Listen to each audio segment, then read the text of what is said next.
여러분 안녕하십니까? YTN 뉴스 플러스 시작하겠습니다.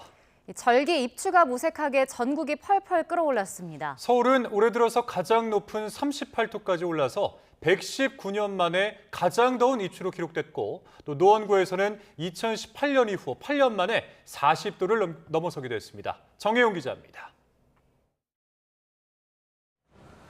가을의 시작을 알리는 절기 입추. 하지만 계절의 시계는 극한의 한여름입니다. 도심 전체가 거대한 한증막에 갇힌 듯 푹푹 찌는 찜통더위가 기승입니다. 뜨거운 햇살 아래 서울은 38도까지 기온이 올라 닷새 연속 올해 최고를 기록했습니다. 과거 입추 때 기온과 비교하면 서울 기준 1907년 기상관측 이래 119년 만에 가장 높은 기온입니다.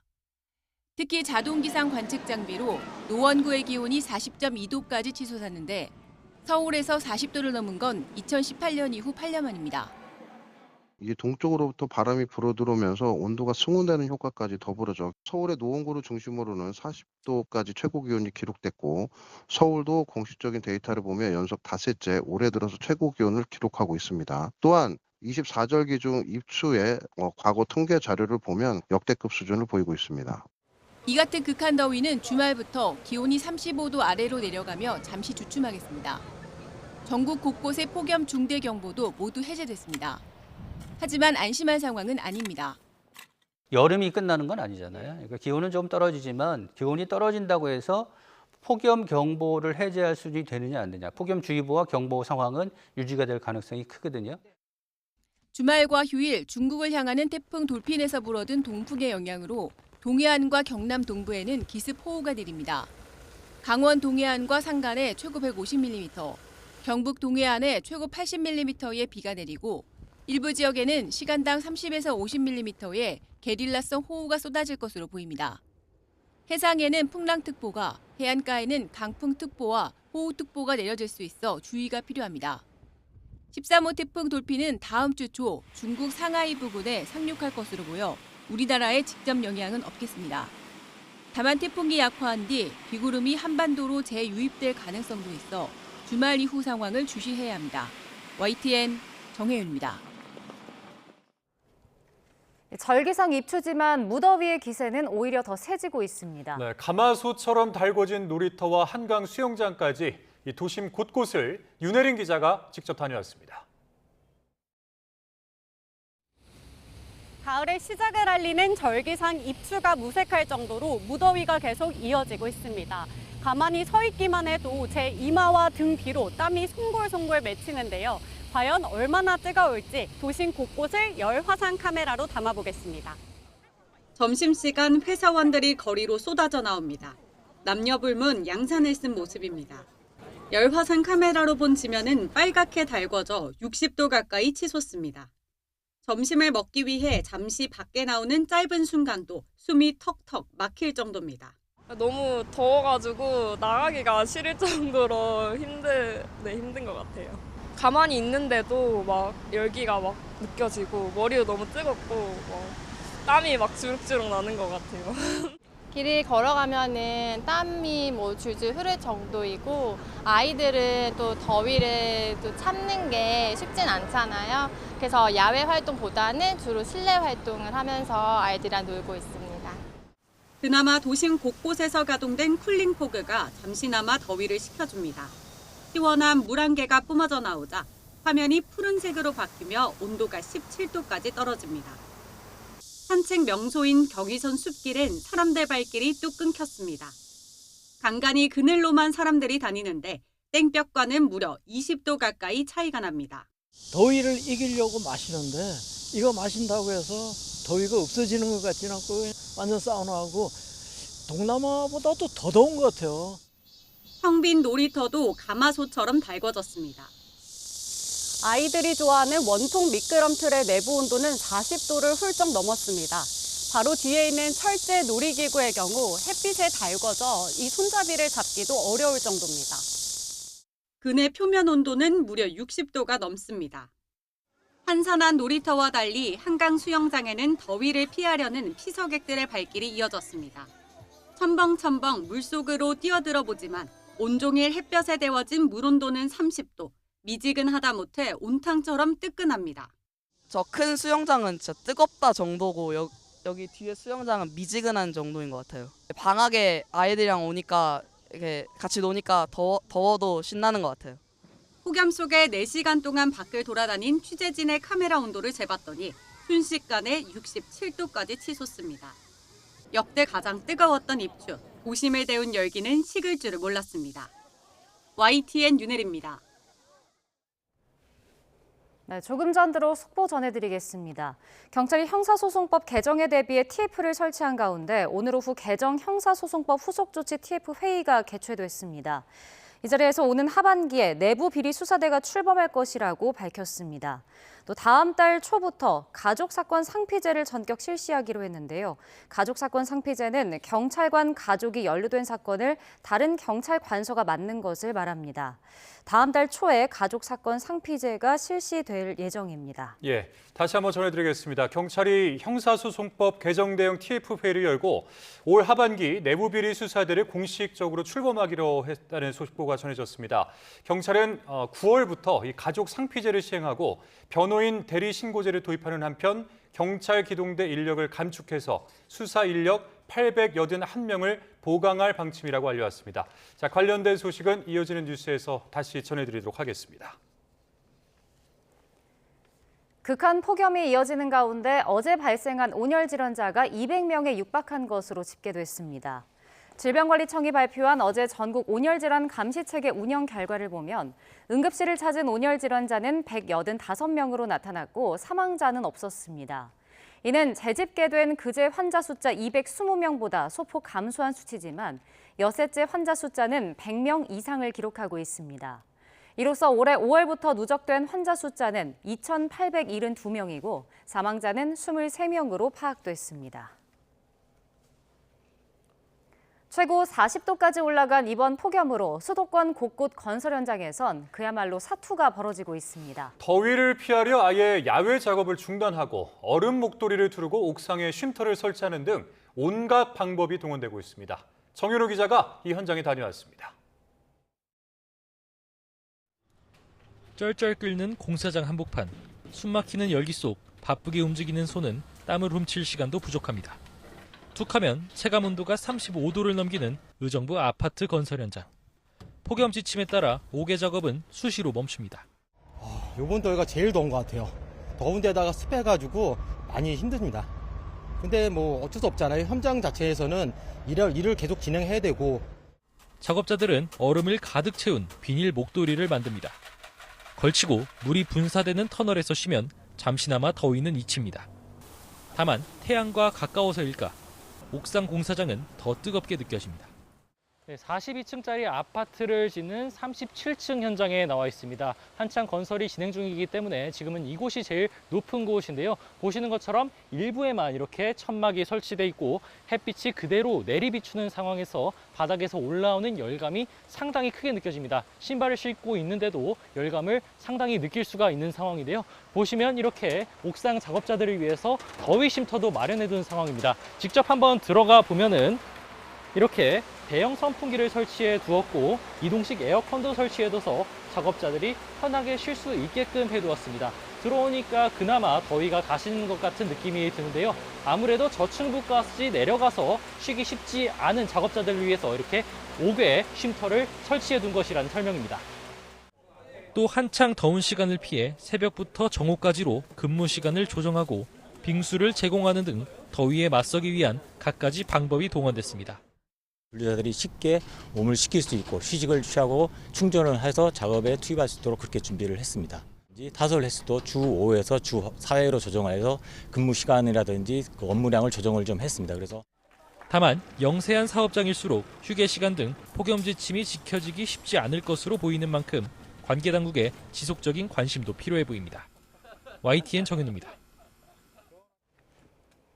역대 가장 더운 입추를 맞은 가운데 서울은 해가 기운 지금도 여전히 37도 안팎의 극심한 더위가 이어지고 있습니다. 특히 밤에도 열기가 식지 못해서 서울은 17일째 열대야가 나타날 것으로 보입니다. 자, 자세한 날씨 기상캐스터 연결해서 알아보겠습니다. 정수연 캐스터. 네, 홍대거리에 나와 있습니다. 네, 오늘이 역대 가장 더운 입추였는데요. 지금 퇴근길 더위 상황은 어떻습니까? 네, 현재 서울의 온도는 37.2도로 기온이 거의 떨어지지 않았습니다. 오늘 서울은 닷새 연속 올여름 최고 기온을 기록하면서 역대 가장 뜨거운 입추를 맞았는데요. 한낮 시간과 비교했을 때 거의 차이가 없는 모습입니다. 퇴근길 홍대거리에 있는 시민들의 손에는 손선풍기와 차가운 음료가 들려 있고요. 발걸음을 재촉하는 모습입니다. 오늘 수도권을 중심으로는 40도에 육박하는 극한의 폭염이 기승을 부렸습니다. 서울 한낮 기온이 38도까지 오르면서 올해 들어 가장 더웠고요. 119년 만에 가장 뜨거운 입추였습니다. 또 서울 노원구는 40.2도까지 치솟으며 극한의 더위가 나타났습니다. 한낮의 열기는 고스란히 밤더위로 이어지겠습니다. 곳곳에 열대야주의보가 내려진 가운데 아침까지 서울이 27도 이상을 유지하면서 17일째 열대야가 나타날 가능성이 있겠고요. 대전과 대구 26도로 대부분 지역에서 열대야 기준인 25도를 웃돌겠습니다. 내일부터는 극한 폭염이 조금 누그러들기 때문에 폭염 중대경보는 모두 해제됐습니다. 하지만 여전히 대부분 지역에는 폭염경보와 주의보가 유지 중이고요. 내일 서울 낮 기온이 35도로 오늘보다는 2, 3도가량 낮겠지만 여전히 뜨겁겠습니다. 그 밖의 지역도 대구와 광주 35도, 대전 36도까지 오르겠습니다. 더위를 피하는 건 못지않게 중요한 게 실내 환경 관리인데요. 볕이 강한 낮 시간대는 커튼이나 블라인드로 직사광선을 막아주고 환기는 되도록 기온이 낮은 밤 시간대에 하는 것이 도움이 되겠습니다. 지금까지 홍대거리에서 YTN 정수현입니다. 네, 조금 전 들어온 속보 전해드리겠습니다. 이재명 대통령이 조금 전 5시쯤 지난 7월 8일부터 24일까지 이어진 호우로 인해 큰 피해가 발생한 경상북도 안동시와 의성군 관할 4개면을 특별재난지역으로 선포했습니다. 이 특별재난지역으로 선포된 지역은 재난 복구를 위한 국비가 추가로 지원이 되고요. 또 피해 주민에 대해서도 국세, 지방세 납부 유예, 또 공공요금 감면 등이 추가로 지원될 예정입니다. 네, 정부는 빠른 시일 내에 복구 계획을 확정해서 피해 지역 주민이 조속히 일상으로 복귀할 수 있도록 적극적으로 노력할 계획이라고 전해봤습니다. 관련된 소식은 이어진 뉴스에서 다시 정리되는 대로 전해드리도록 하겠습니다. 이재명 대통령이 지난 3일 부동산 정책점검 첫 회의에 이어 2번째 회의를 열었습니다. 이 대통령은 오늘 오후 2시부터 청와대에서 관계부처 장관들이 참석한 가운데 부동산 정책점검 2차 회의를 주재했습니다. 앞서 이 대통령은 지난 3일 해외 순방에서 귀국한 직후 부동산과 주식시장 점검회의를 열고 부동산 공급 속도가 매우 중요하다며 가능한 공급 물량을 최대한 확보하라고 지시했습니다. 이에 따라 오늘 2차 회의에서는 용산, 태릉, 과천 등 앞서 정부가 발표한 공급 계획을 최대한 앞당기는 방안 등이 논의될 전망입니다. 서울시가 주택 공급 확대를 위해서 정부의 재개발, 재건축 관련 대출과 거래 규제 완화를 공식 건의했습니다. 명노준 서울시 주택실장 직무대행은 오늘 브리핑을 열고 오세훈 시장이 지난 5일 대통령실 김용범 정책실장을 만나 이 같은 대책이 담긴 보고서를 전달했다고 밝혔습니다. 보고서에서 서울시는 과거 정비구역 대량 해제 여파로 43만 호의 공급 물량이 사라졌다며 민간 정비사업 정상화가 시급하다고 강조했습니다. 이에 따라 이주비 대출 LTV 비율은 70%로 복원하고 조합원 지위 양도를 한시적으로 허용하는 등 주요 법령 규제를 완화해달라고 건의했습니다. 정부의 부동산 세제 개편안을 둘러싼 정치권 논의가 점입가경입니다. 국민의힘의 이딴 공세에 민주당 지도부는 주택법안 처리나 가로막지 말라고 맞서고 있지만 당내에서는 세심한 논의가 필요하다는 목소리도 이어지고 있습니다. 박희재 기자입니다. 더불어민주당은 증세 대신 공급을 외쳐온 국민의힘 공세를 정조준하며 묻지마식 비판으로 부동산 정상화를 가로막지 말라고 비판했습니다. 말로만 공급 말고 오는 13일 본회의부터 나와 주택법안 처리에 협조하라고 압박했습니다. 정작 국회에서 정부의 공급대책 후속 법안을 가로막고 있는 장본인은 다름 아닌 국민의힘입니다. 하지만 동시에 서울 지역 민주당 의원들의 고심은 커지는 분위기입니다. 비거주 1주택자에 대한 문제 제기가 잇따르는 점, 정책 취지와 달리 세부담이 비교적 덜한 가격대 주택에 투기가 몰리는 점을 살펴야 한다는 겁니다. 한강벨트 쪽에 계신 이제 의원님 중에 한 분이 실거주와 비거주 사이에 있어서의 세금 부담의 격차가 좀 큰 것 같다, 이제 이런 얘기를 이제 하셨고요. 이런 분위기를 감지한 듯 국민의힘은 비거주 1주택을 고리로 여권을 맹폭했습니다. 자녀 학업이나 직장 문제 등으로 인한 비거주 사례를 읊으면서 거주 이전의 자유를 박탈하는 거라 날을 세웠습니다. 잘 살던 집에서 쫓겨나거나 울며 겨자 먹기로 폭등한 전월세를 감당해야 합니다. 이게 이재명 대통령이 말하는 부동산 정상화입니까? 정책 여파로 셋집에 사는 무주택자, 청년이 쫓겨나거나 세부담이 전가될 수 있다는 점도 거듭 짚었습니다. 마용성이라든지 한강 주변으로 이제 전부 갈아타는 분들이 많고 덜 똘똘한 채가 이제 더 똘똘한 채가 되고, 민주당은 그간 서울시의 주택 착공 물량 수치를 거론하면서 주택 공급 절벽 시장 장본인은 오세훈 서울시장이라고도 직격했는데, 오 시장은 재개발, 재건축을 투기로 규정하고 공급 기반을 무너뜨린 건 민주당 시정에 있었다며 적반하장이 도를 넘었다고 맞받았습니다. 살얼음판 같은 부동산 민심 속에 대형 악재가 될까 여야 모두 공방의 사활입니다. 시장과 여론 흐름에 따라 향후 국회에서의 세제 개편안 심사 논의의 폭과 변수는 커질 것으로 보입니다. YTN 박희재입니다. 선관위 투표 통계 조작 의혹을 수사하는 검경 합동수사본부가 서울 서초와 강남 선관위의 조작 정황도 포착해 추가 강제 수사에 착수했습니다. 노태학 전 중앙선관위원장의 부부 동반 외유 출장 의혹과 관련해서 이 배우자를 수행하는 전담 직원이 배치된 정황도 드러났습니다. 박광열 기자입니다. 6.3 지방선거 당시 투표율 허위 입력 의혹 등을 들여다보는 검경 합동수사본부가 추가 압수수색에 돌입했습니다. 중앙선관위와 서울, 경기, 충북 등 모두 8곳의 지역 선관위가 대상입니다. 기존에 알려진 의왕과 김포, 진천 외에도 서울 서초와 강남구 선관위에서의 통계 조작 정황도 포착해 수사 범위를 넓혔습니다. 합수본은 선관위 실무자들이 투표자 수 오차를 숨기려 실시간 투표율을 임의로 조작하는 과정에서의 조직적 개입 여부에 주목하고 있습니다. 실제 중앙선관위 관계자는 지방선거 당일 아침 일종의 조작 지침을 내린 거로 파악됐습니다. 투표자 수 오류를 수정하지 않는 걸 원칙으로 하고 큰 오류가 없는 한 가감해서 보고가 가능하다는 취지의 이메일을 시도선관위에 전파한 건데, 해당 관계자는 피의자로 입건됐습니다. 합수본은 또 지역선관위의 투표자 수 수정 문의에 중앙선관위 측이 구체적 통계 조작 방식과 수치가 담긴 엑셀 파일을 보낸 기록도 확보했습니다. 노태학 전 중앙선관위원장의 부부 동반 외유성 출장 의혹 수사도 속도를 내고 있습니다. 과거 노 전 위원장의 부부 동반 출장에서 배우자 비공식 일정 수행을 위한 선관위 전담 직원이 동원된 정황을 포착했습니다. 출장 보고서에는 해당 직원이 공식 일정에 참석했다고 명시됐지만 실제로는 배우자 별도 일정에 동행한 거로 확인됐습니다. 합수본은 출장지에서의 업무 활동 자료와 관계자 조사 등을 토대로 구체적 내용을 조사한다는 계획입니다. YTN 박광렬입니다. 6.3 지방선거 투표용지 부족 사태를 수사하기 위한 특별검사 추천 절차가 시작됐습니다. 여야 모두 국민추천위원회 공이 넘어갔다는 입장이지만 속내는 복잡해 보입니다. 임성재 기자입니다. 우여곡절 끝에 구성된 선관위 특검 국민추천위, 국회에서 개문발차 회의를 열고 일단 큰 잡음 없이 타임라인을 완성했습니다. 오는 12일까지 대한변협 등 외부기관에서 특검 후보 6명을 추천받은 뒤 14일 다시 회의를 열어 최종 후보 2명을 추리기로 한 겁니다. 토요일까지 또 특검법상 추천을 하게 돼 있어서요.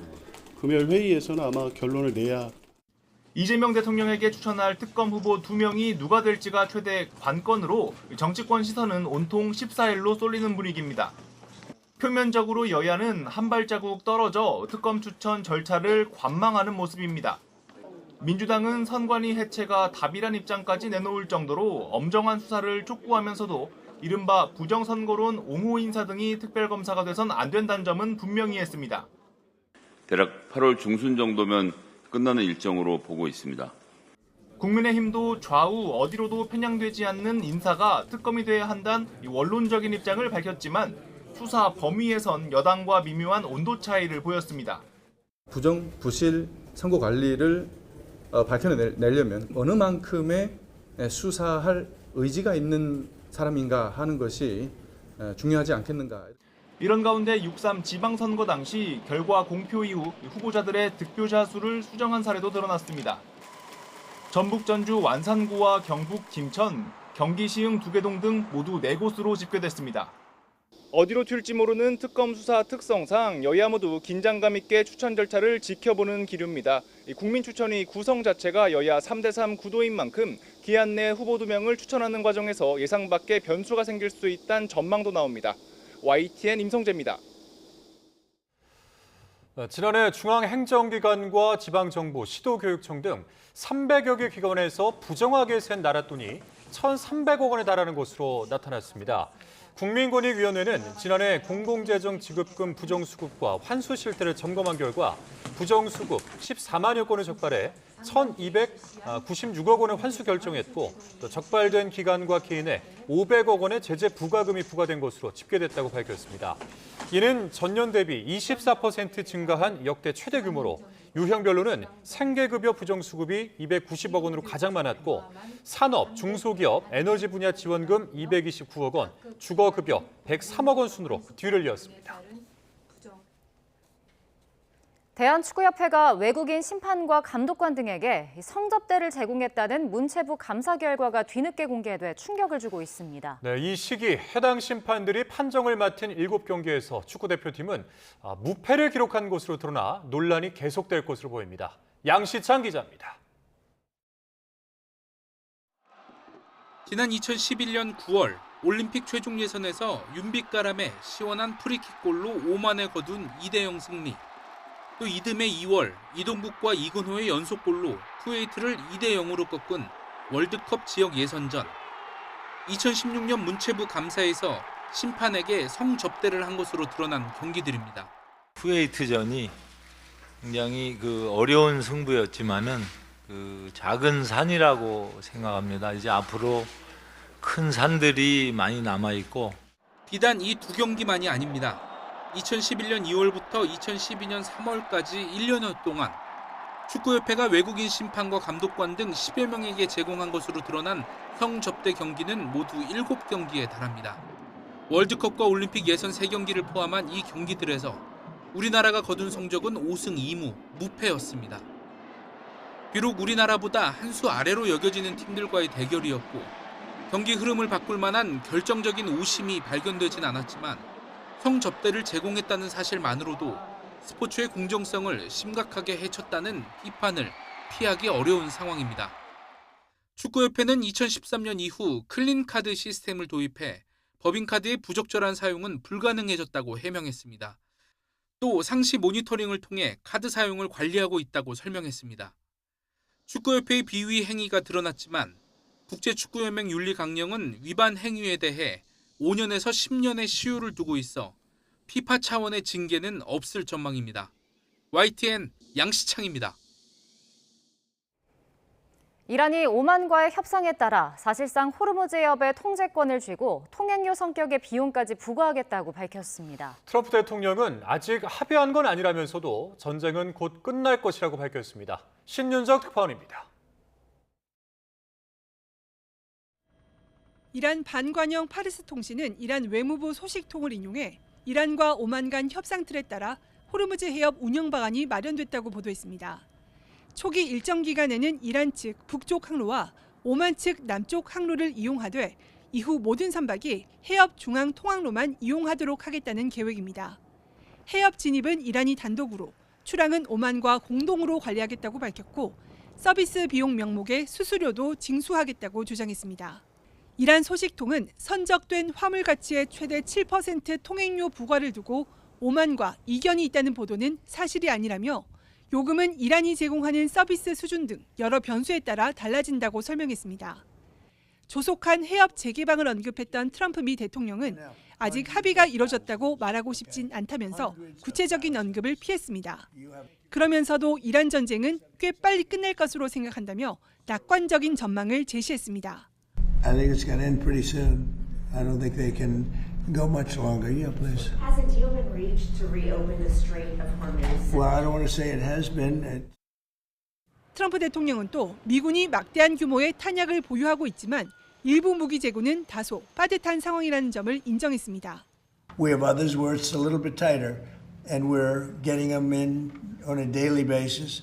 이런 가운데 이란 의회가 미국과 이스라엘 선박의 호르무즈 해협 통항을 금지하는 법안을 추진한다는 소식에 국제 유가는 상승세로 돌아섰습니다. 미국의 무기 재고가 충분치 않은 상황에서 이란이 호르무즈 해협 통제권과 통행료 부과를 고집함에 따라 트럼프 대통령의 고심이 깊어질 전망입니다. 워싱턴에서 YTN 신윤정입니다. 미국과 이란의 호르무즈 해협 관련 협상이 타결되더라도 이란 내 군부 강경파의 반발로 합의가 백지화될 수 있다는 중재국들의 우려가 제기됐습니다. 월스트리트저널은 이란 협상단이 해협 진출입로 분할안을 수용했지만 실권을 쥔 이슬람 혁명수비대가 자국 이익에 대한 더 확실한 보장을 요구하며 회방을 놓고 있다고 보도했습니다. 중재자들은 이란 군부가 이번 합의 조건이 자신들에게 충분히 유리하지 않다고 판단할 경우 언제든 해협 내 선박 공격을 재개할 수 있다는 뜻을 내비쳤다고 전했습니다. 지난달 30일부터 충북 충주에서 열리고 있는 전국 여자축구선수권 대회 경기 중에 중학생 선수가 무더위에 지쳐 병원으로 이송됐습니다. 대회에 참가한 팀들이 앞서 무더위에 경기 시간을 늦춰달라고 요구했지만 연맹은 부상자가 발생한 뒤에야 1시간씩 경기 시간을 늦췄습니다. 배민혁 기자의 단독 보도입니다. 아직은 해가 떠 있는 늦은 오후 30도를 넘는 무더위 속에 중학생 여자 축구 선수들이 쉴 새 없이 운동장을 누빕니다. 지난달 30일부터 충북 충주에서 열리고 있는 25회 전국 여자 축구 선수권 대회인데 곧 구급차 한 대가 들어섭니다. 지금 경기장에 앰뷸런스가 일단은 들어오고 있습니다. 오후 5시 반부터 시작된 축구 경기 직후 중학생 선수 한 명이 탈수 증세를 보여 병원으로 이송된 겁니다. 다행히 치료를 받고 복귀했지만 해당 선수를 포함해 지금까지 이번 대회에서 3명의 온열 질환자가 발생한 것으로 파악됐습니다. 결국 대회를 주관하는 한국여자축구연맹은 이날 경기가 종료된 이후 1시간씩 경기 시작 시각을 늦추기로 했습니다. 대회에 참가한 팀의 감독들은 앞서 경기 시간을 늦춰달라고 요구해왔지만 사실상 연맹이 묵살했다고 주장합니다. 한 참가팀 감독은 프로야구 경기도 취소되는 무더위 상황에서 경기 시각을 선제적으로 미뤘다면 선수 보호에 더 도움이 됐을 거라는 아쉬움이 있다고 전했습니다.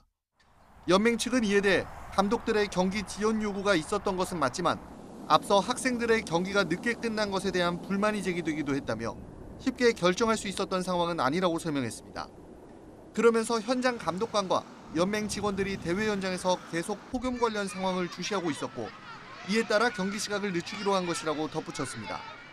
연일 이어지는 무더위에 어린 선수들을 보호하기 위한 조치가 더 적극적으로 이뤄져야 한다는 지적이 나옵니다. YTN 배민혁입니다. 네, 어제 저녁 8시 10분쯤 서울 관악구 봉천동의 한 아파트 단지에서 정전이 발생했습니다. 폭염 속에 전기 공급이 끊기고 또 수도 펌프까지 작동하지 않으면서 세계동 500여 세대 주민들이 큰 불편을 겪었습니다. 주민 120여 명은 인근 주민센터와 초등학교 등에 마련된 임시 대피소로 이동해서 하루를 보냈습니다. 정전 19시간여 만인 오늘 오후 3시 50분쯤 발전기를 이용해 임시로 전기 공급이 재개됐습니다. 극한 더위가 이어지면서 더운 나라에서 온 동물들도 지치고 있습니다. 입맛까지 잃어서 건강을 해칠까 특별식에 또 진흙 목욕까지 제공됐는데 이영원 기자가 이 현장을 취재했습니다. 따가운 뙤약볕에 동물들도 하나같이 그늘로 몸을 피합니다. 더위에 지친 하마는 물속에서 꼼짝도 하지 않습니다. 이렇게 그늘에서는 괜찮은데 땡볕에서는 진짜 좀 찜질방에 가 있는 느낌처럼 많이 덥더라고요. 동물들도 지금 조금 다 더워가지고 축 처져 있는 것처럼. 계속된 폭염에 입맛까지 잃은 동물들을 위해 특별식이 제공됐습니다. 호랑이는 수북이 쌓인 얼음 더미를 헤치고 차가운 고기를 골라 먹고 곰도 얼음 과자를 반깁니다.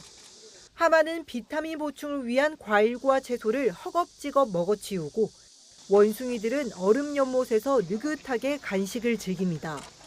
코끼리는 진흙 샤워까지 하며 열기를 식힙니다. 땀샘이 다른 동물들보다 적어요. 적기 때문에 스스로 온도 조절을 하기 위해서 모래 목욕, 물 목욕, 진흙 목욕 3가지를 주로 하고 있고요. 저희 사육사들도 그걸 할 수 있게 환경을 조성해주고 있습니다. 더운 나라에서 온 동물까지도 얼음 특별식과 냉기에 기대 극한 더위를 겨우 견뎌내고 있습니다. YTN 이영훈입니다. 지난해 1230만 명을 넘어 최다 관중을 향해 달려가던 프로야구가 기록적인 폭염에 멈춰섰습니다. 아시안게임 대표팀 차출까지 겹쳐 잔여 경기를 많이 치러야 하는 팀에게는 더 큰 부담이 될 수 있습니다. 이경재 기자입니다. 팬들과 선수들의 안전을 최우선으로 감안한 프로야구 중단은 당연한 결정이었지만 다른 의견도 있었습니다.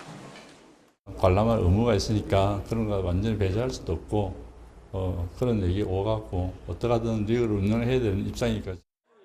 가장 고민이 컸던 부분은 늘어나는 잔여 경기입니다. 10개 구단 단장님들 다 의견을 들어봤을 때 8대2로 주말까지는 중단을 하자라는 의견이 다수였습니다. KBO는 9월 6일까지 팀당 135경기를 우선 편성하고 남은 9경기는 취소된 경기와 함께 다시 일정을 짭니다. 현재까지 우천 취소가 25경기인데 예상하지 못했던 폭염 취소 30경기가 추가된 겁니다. 게다가 올해는 아시안게임 변수도 따릅니다. 소집 일정까지 포함하면 잔여 경기 기간의 2주 정도는 핵심 선수들이 팀을 비울 예정입니다. 가을 야구 경쟁을 하고 있는데 주축 선수는 빠졌고 경기 수까지 더 늘어난 팀일수록 걱정이 많을 수밖에 없습니다. 안 그래도 가장 적은 경기를 소화한 NC와 5위에 턱걸이하고 있는 기아는 이번 폭염에 가장 많은 8경기가 취소됐습니다. 문제는 지구가 점점 더 뜨거워지면서 폭염 취소가 더는 변수가 아니라 상수가 될 거라는 사실입니다. 프로야구가 지속 가능하기 위해 어쩌면 유일한 대안은 봄구장이라고 전문가들은 조언합니다. YTN 이경재입니다. 임성근 전 해병대 1사단장이 최상병 순직 사건 관련 업무상 과실치사 등 혐의로 2심에서도 징역 3년을 선고받았습니다. 최상병 순직 3년여 만에 임 전 사단장의 무리한 지시가 이 사고로 이어졌다는 점이 사실로 인정됐는데 유족은 형량이 가볍다면서 특검에 상고를 촉구했습니다. 신규혜 기자입니다. 최상병 순직 책임자로 지목돼 재판을 받은 임성근 전 해병대 1사단장이 항소심에서도 징역 3년을 선고받았습니다. 항소심에서 일부 군형법상 명령 위반 혐의가 무죄로 바뀌기는 했지만 큰 틀에서의 판단은 달라지지 않았습니다. 2심 재판부는 임 전 사단장에게 해병대원들의 생명과 신체를 보호해야 할 의무가 있었다며 위험한 상황에서 오히려 적극적인 수색만을 강조했다고 지적했습니다. 또 대대장과 중대장이 사고 현장을 통제했더라도 임 전 사단장의 수중 수색 지시가 사고 원인 가운데 하나라는 점은 변하지 않는다고 못 박았습니다. 1심 재판부가 질타했던 임 전 사단장의 책임 회피는 2심에서도 지적의 대상이 됐습니다.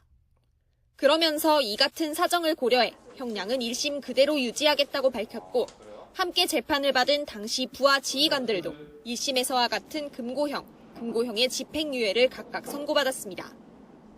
이로써 최상병이 순직한 지 3년 만에 사법부의 사실관계 판단은 마무리됐습니다.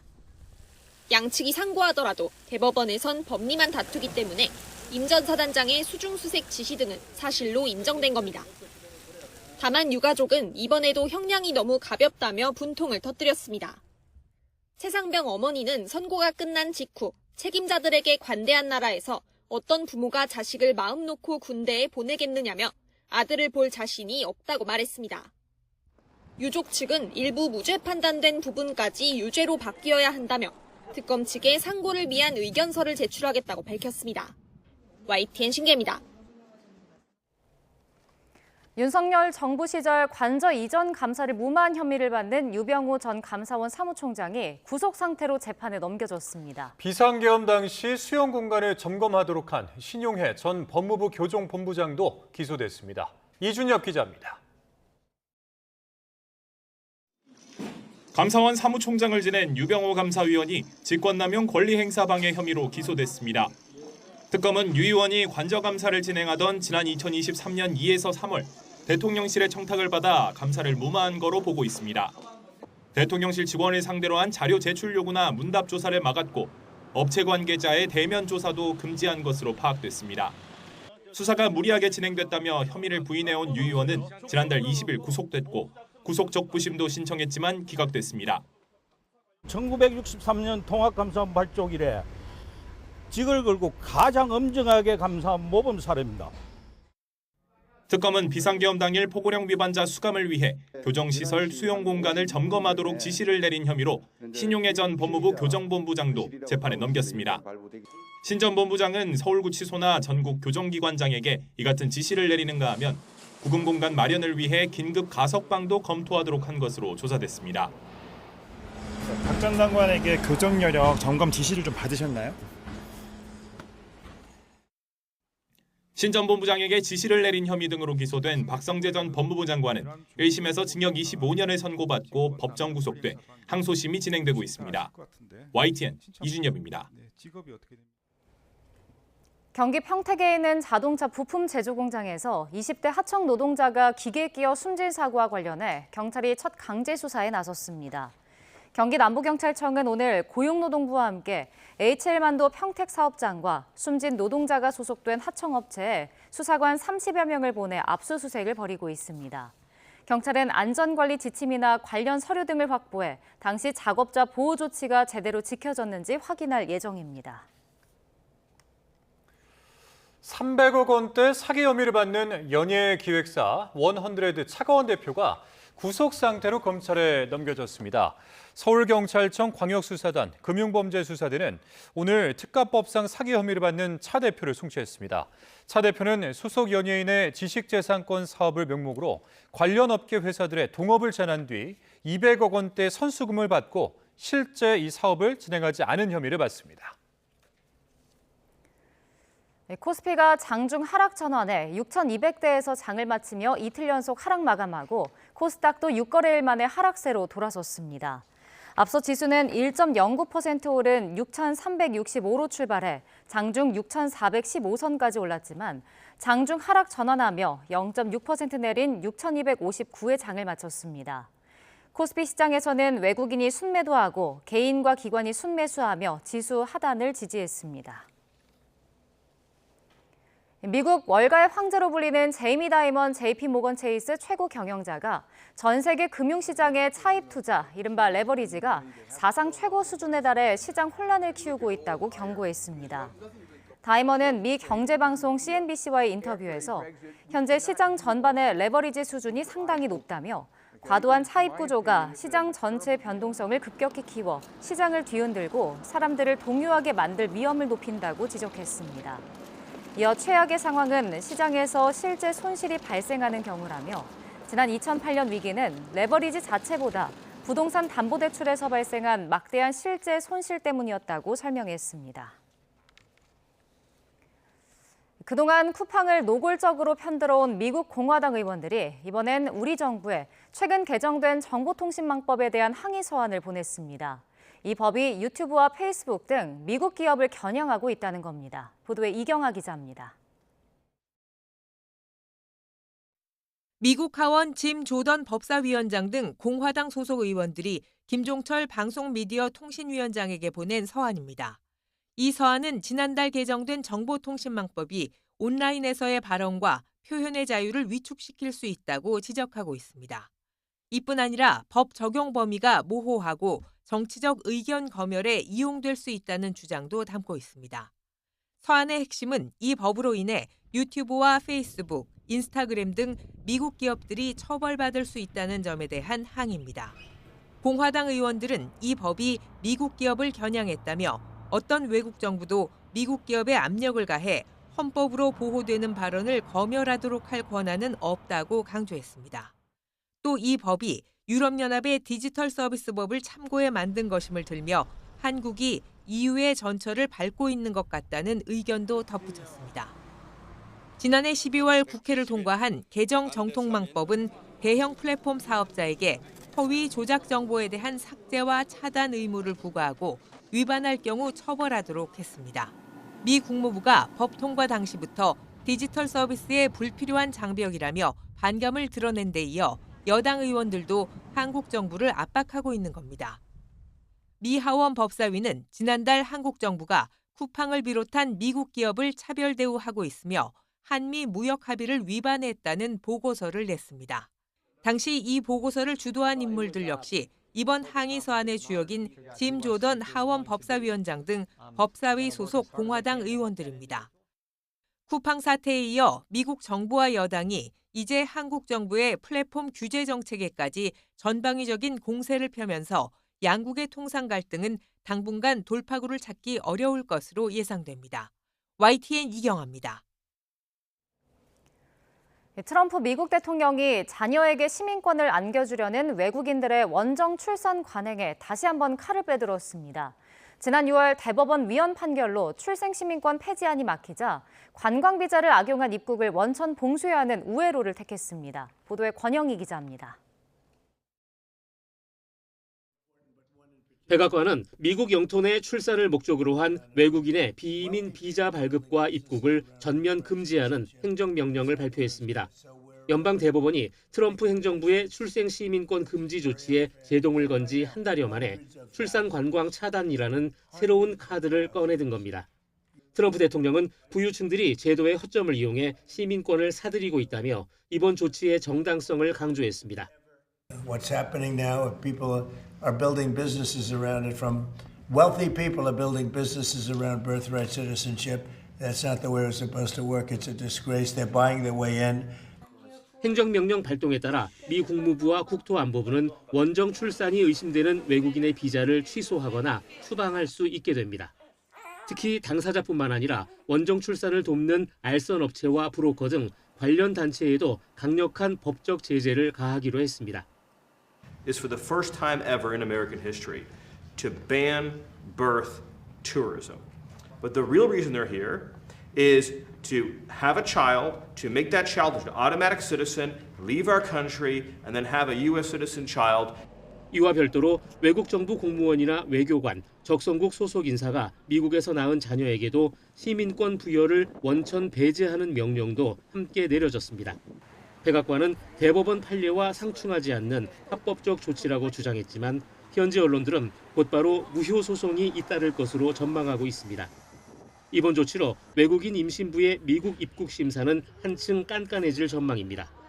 괌이나 하와이 등으로 향하는 순수한 태교 여행까지 차질을 빚을 수 있다는 우려가 나옵니다. 대법원 제동에도 출생 시민권 제한을 강행한 것은 11월 중간 선거를 노린 지지층 결집용 포석으로 풀이됩니다. YTN 권영입니다. 더불어민주당 차기 당대표를 뽑는 8.17 전당대회 2주차 순회 경선을 앞두고 민주당 당권 주자들은 일제히 호남으로 달려갔습니다. 주말인 내일은 제주와 인천, 모레는 강원과 대구, 경북 순회 경선의 결과가 발표됩니다. 양동훈 기자입니다. 민주당 차기 당권 경쟁 중인 정청래, 김민석 후보는 연일 호남에 공을 들이고 있습니다.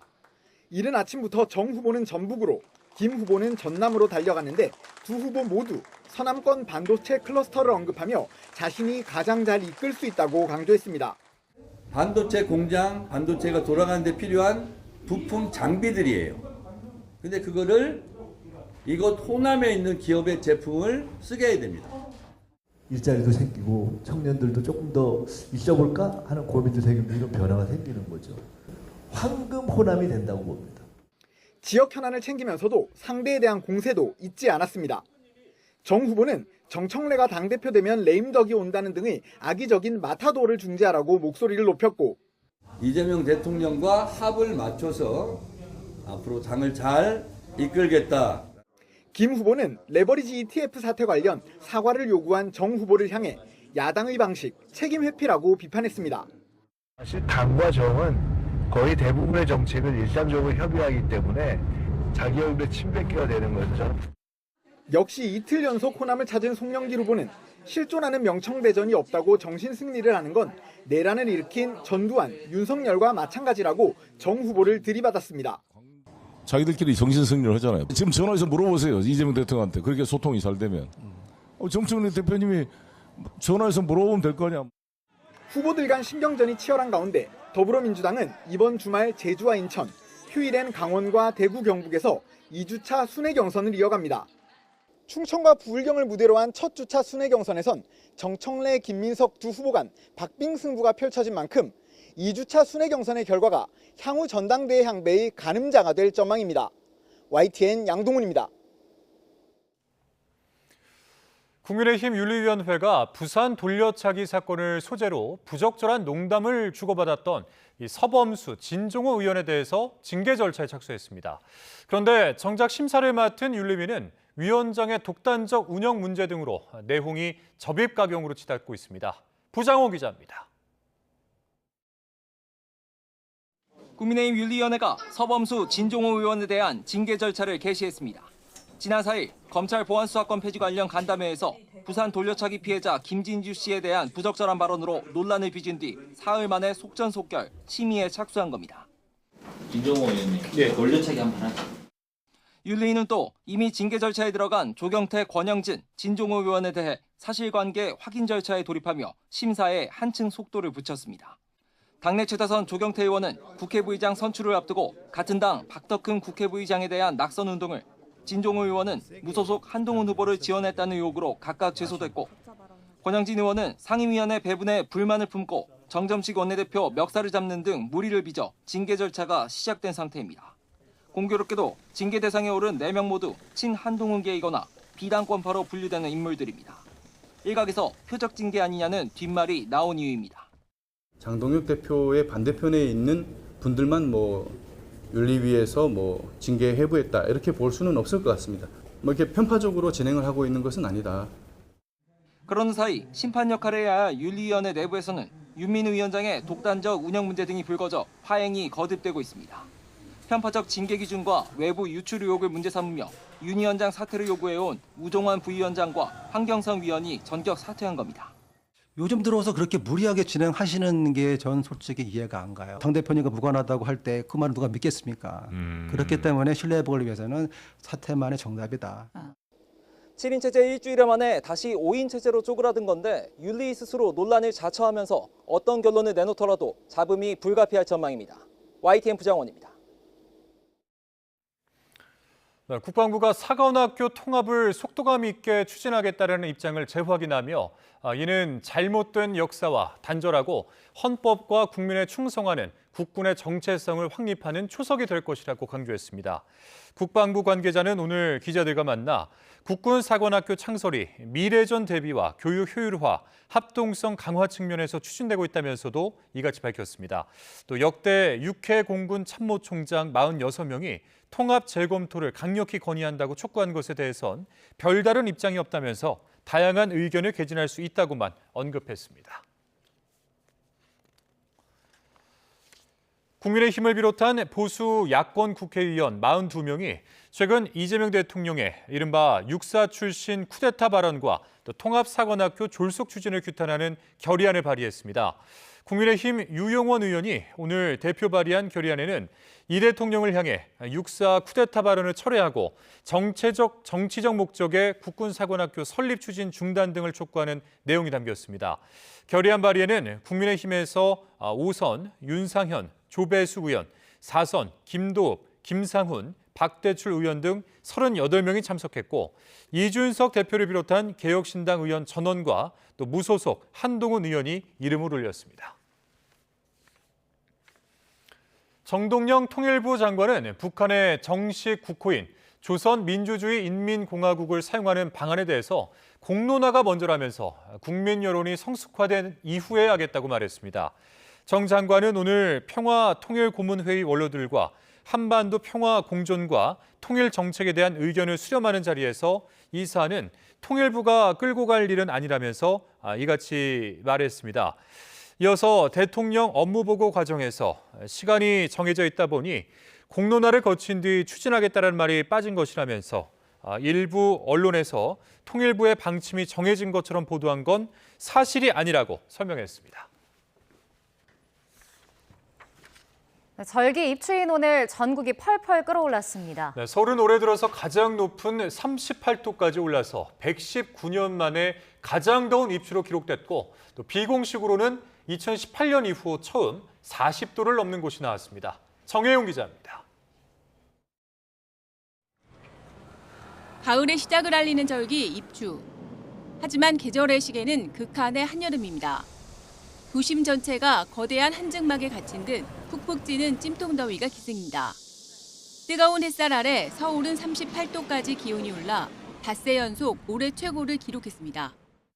과거 입추 때 기온과 비교하면 서울 기준 1907년 기상관측 이래 119년 만에 가장 높은 기온입니다. 특히 자동기상 관측 장비로 노원구의 기온이 40.2도까지 치솟았는데 서울에서 40도를 넘은 건 2018년 이후 8년 만입니다. 이게 동쪽으로부터 바람이 불어들어오면서 온도가 승온되는 효과까지 더불어져 서울의 노원구를 중심으로는 40도까지 최고 기온이 기록됐고 서울도 공식적인 데이터를 보면 연속 닷새째 올해 들어서 최고 기온을 기록하고 있습니다. 또한 24절 기준 입추의 과거 통계 자료를 보면 역대급 수준을 보이고 있습니다.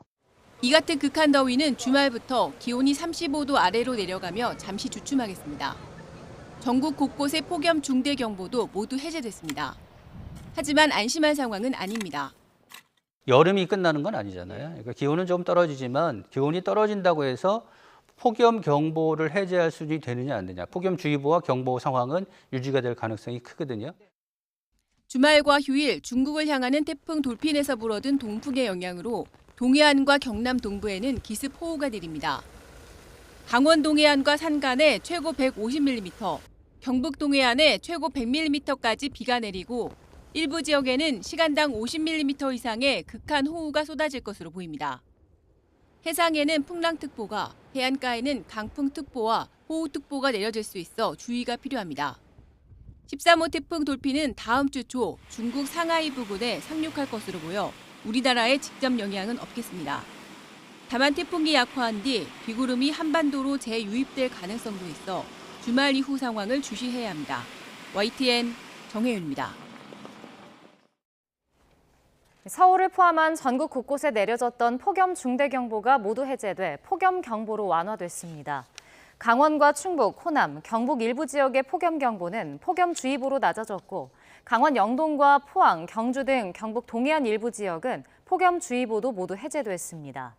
기상청은 내일부터 상층에 찬 공기가 일부 유입되고 구름이 끼면서 낮 기온이 오늘보다 2, 3도가량 낮아질 것으로 예상돼 폭염특보를 일부 완화하거나 해제했다고 밝혔습니다.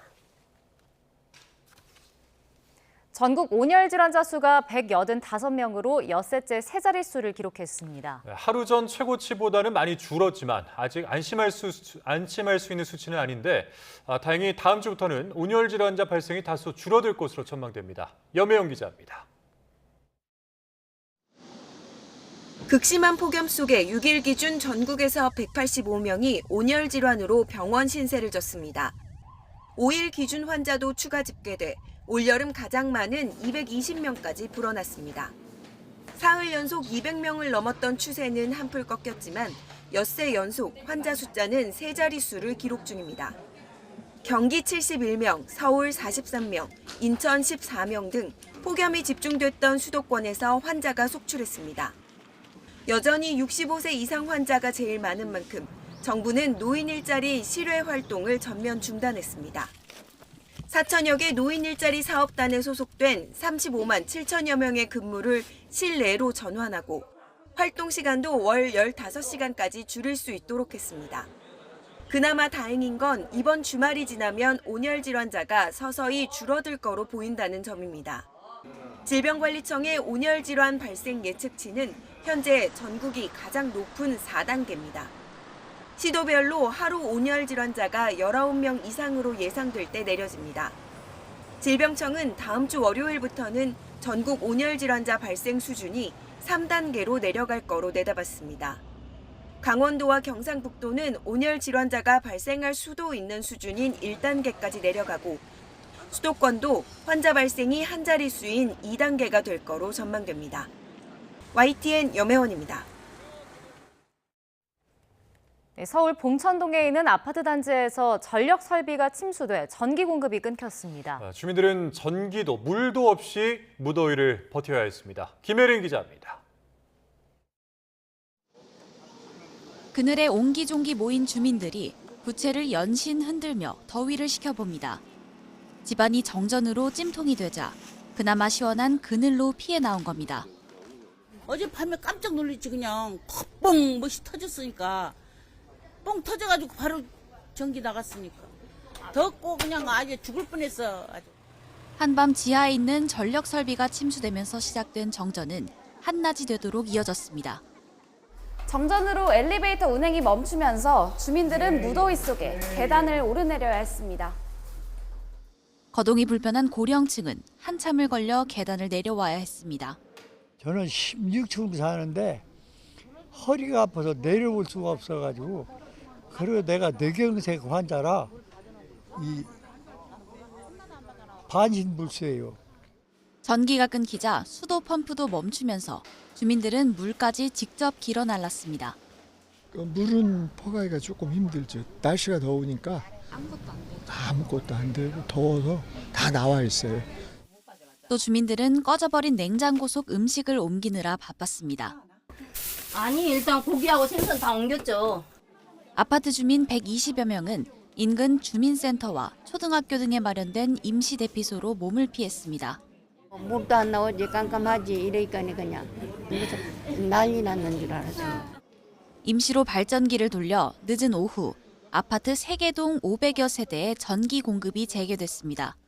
하지만 현장 점검 등을 거쳐 설비를 완전히 복구하기까지는 시간이 더 걸릴 전망입니다. YTN 김혜린입니다. 극한 폭염이 이어지는 가운데 노인 일자리의 실외 활동이 전면 중단됐습니다. 보건복지부는 노인 일자리 사업단 4,006개 소속된 35만 7천여 명의 실외 활동을 중단하고 근무를 실내 활동으로 전환하도록 했다고 밝혔습니다.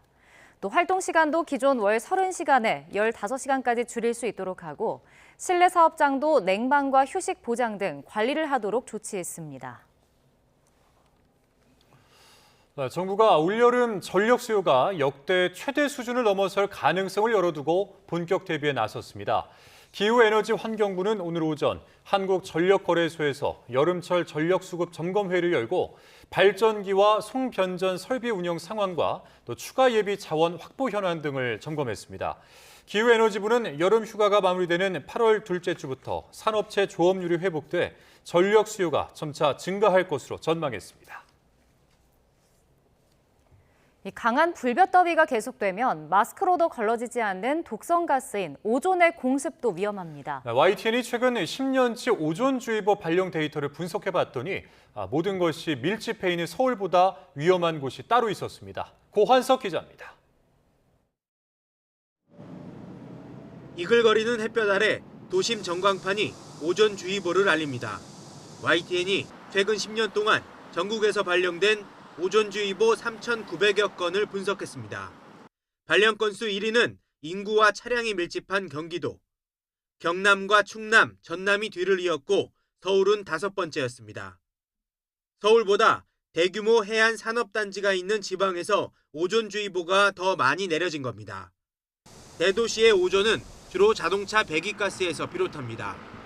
반면 지방 산단의 오존은 석유화학 공장이나 제철소, 조선소 등에서 나오는 휘발성 유기화합물이 주 원인입니다. 바닷가 공장에서 나온 오염물질이 해풍을 타고 인근 주거지와 내륙으로 밀려 들어가 정체된 뒤 강한 햇볕을 받아 고농도 오존으로 변하는 겁니다.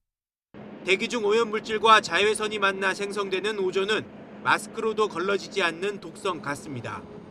자극성이 매우 강해 숨 쉴 때 기관지와 폐 손상을 직접 유발합니다.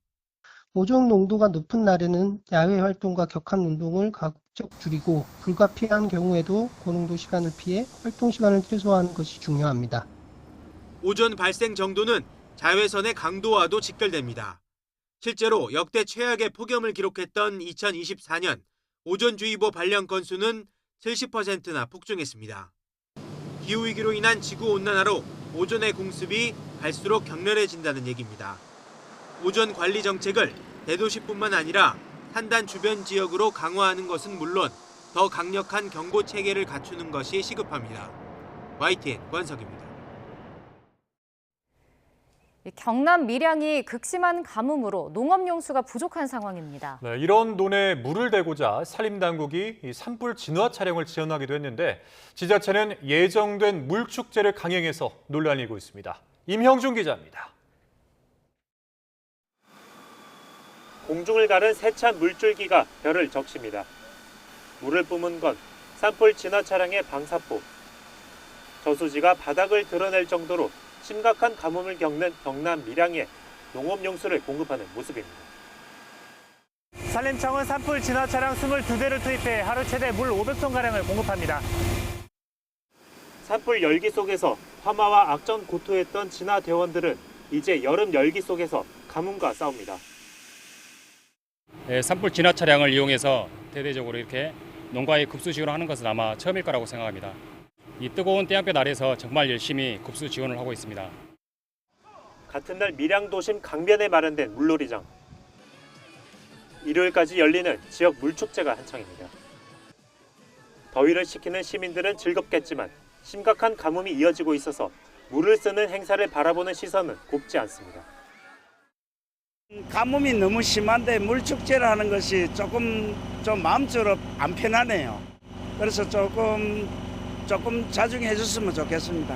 행정기관에 농민들한테 좀 관심을 많이 가지시고. 가뭄 속에서 축제를 강행한 밀양시는 지역경제 활성화 등을 고려했다는 입장입니다. 다만 축제 기간 물 사용량을 줄였고 물을 많이 쓰는 일부 프로그램을 취소했다고 밝혔습니다. 고심 끝에 축제를 취소를 하는 것보다는 조금 물을 절약할 수 있는 절수형 축제로 개최를 하는 게 더 바람직하다라는, 앞으로도 이 물을 더 활용할 수 있는 방법을 남은 기간 동안에 조금 더 찾아보도록 그렇게 하겠습니다. 가뭄 여파로 농업용수 제한 급수까지 이루어지고 있는 밀양. 한 지역에서 가뭄과 물놀이 축제가 동시에 벌어지는 어색한 광경이 연출되고 있습니다. YTN 명진입니다.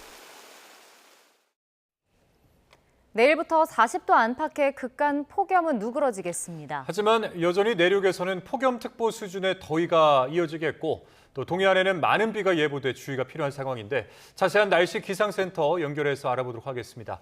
자, 김수영 캐스터 나오시죠. 네, 기상센터입니다. 네, 서울에서 오늘도 최고 기온을 경신했죠? 네, 그렇습니다. 오늘이 절기 입추입니다. 가을로 들어선다는 절기지만 역대급 폭염이 기승을 부렸는데요. 서울 낮 기온이 38도까지 오르면서 지난 8월 3일부터 닷새 연속 올해 최고 기온을 경신했고 입추를 기준으로는 관측이 시작된 이후 119년 만에 가장 높은 기온을 기록하기도 했습니다. 또 비공식 기온으로는 서울 노원구 공릉동이 40.2도까지 오르면서 2018년 이후 8년 만에 서울에서도 40도를 넘어서는 기록이 세워졌습니다.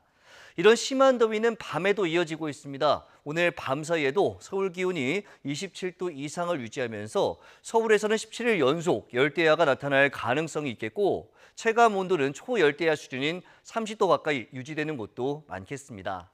그나마 내일부터 극한 폭염은 조금 누그러지겠습니다. 이에 따라 폭염 중대 경보는 모두 해제됐는데요. 하지만 여전히 동해안을 제외한 대부분 지역에 폭염 경보가 계속되는 가운데 내일도 서울 낮 기온이 35도, 대전 36도, 대구 35도까지 오르면서 역시 무척 덥겠습니다. 네, 휴가철을 맞아서 바닷가를 찾는 분들도 많으실 텐데 주의해야 할 것이 또 있다고요?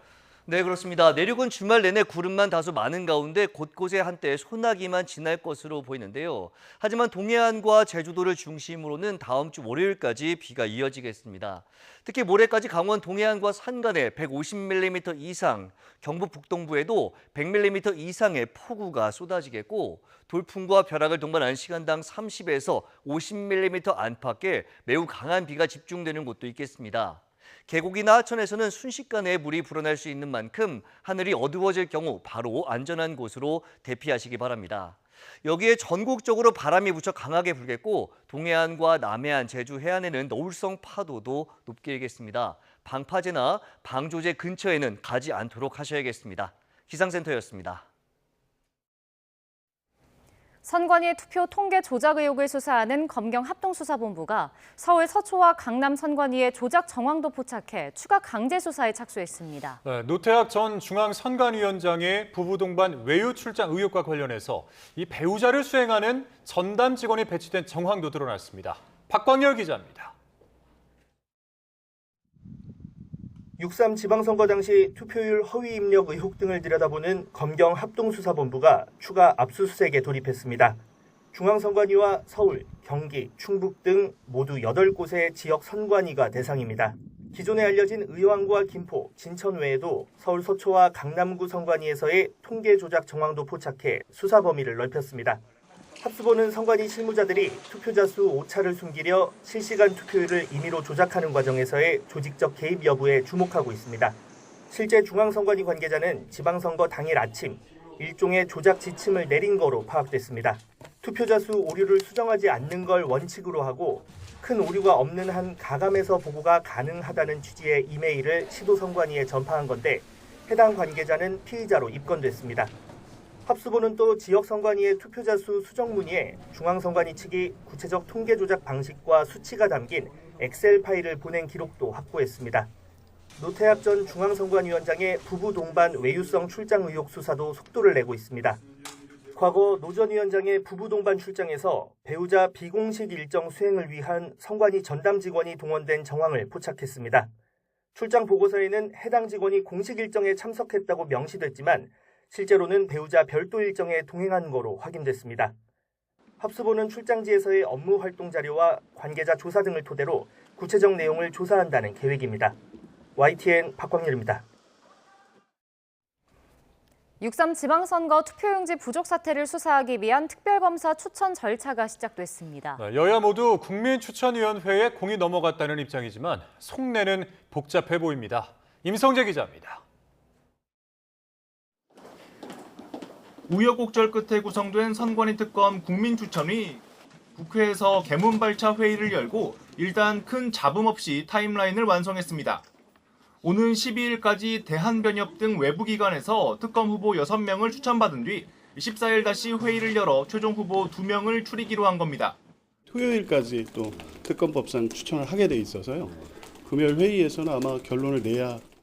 이재명 대통령에게 추천할 특검 후보 2명이 누가 될지가 최대 관건으로 정치권 시선은 온통 14일로 쏠리는 분위기입니다. 표면적으로 여야는 한 발자국 떨어져 특검 추천 절차를 관망하는 모습입니다.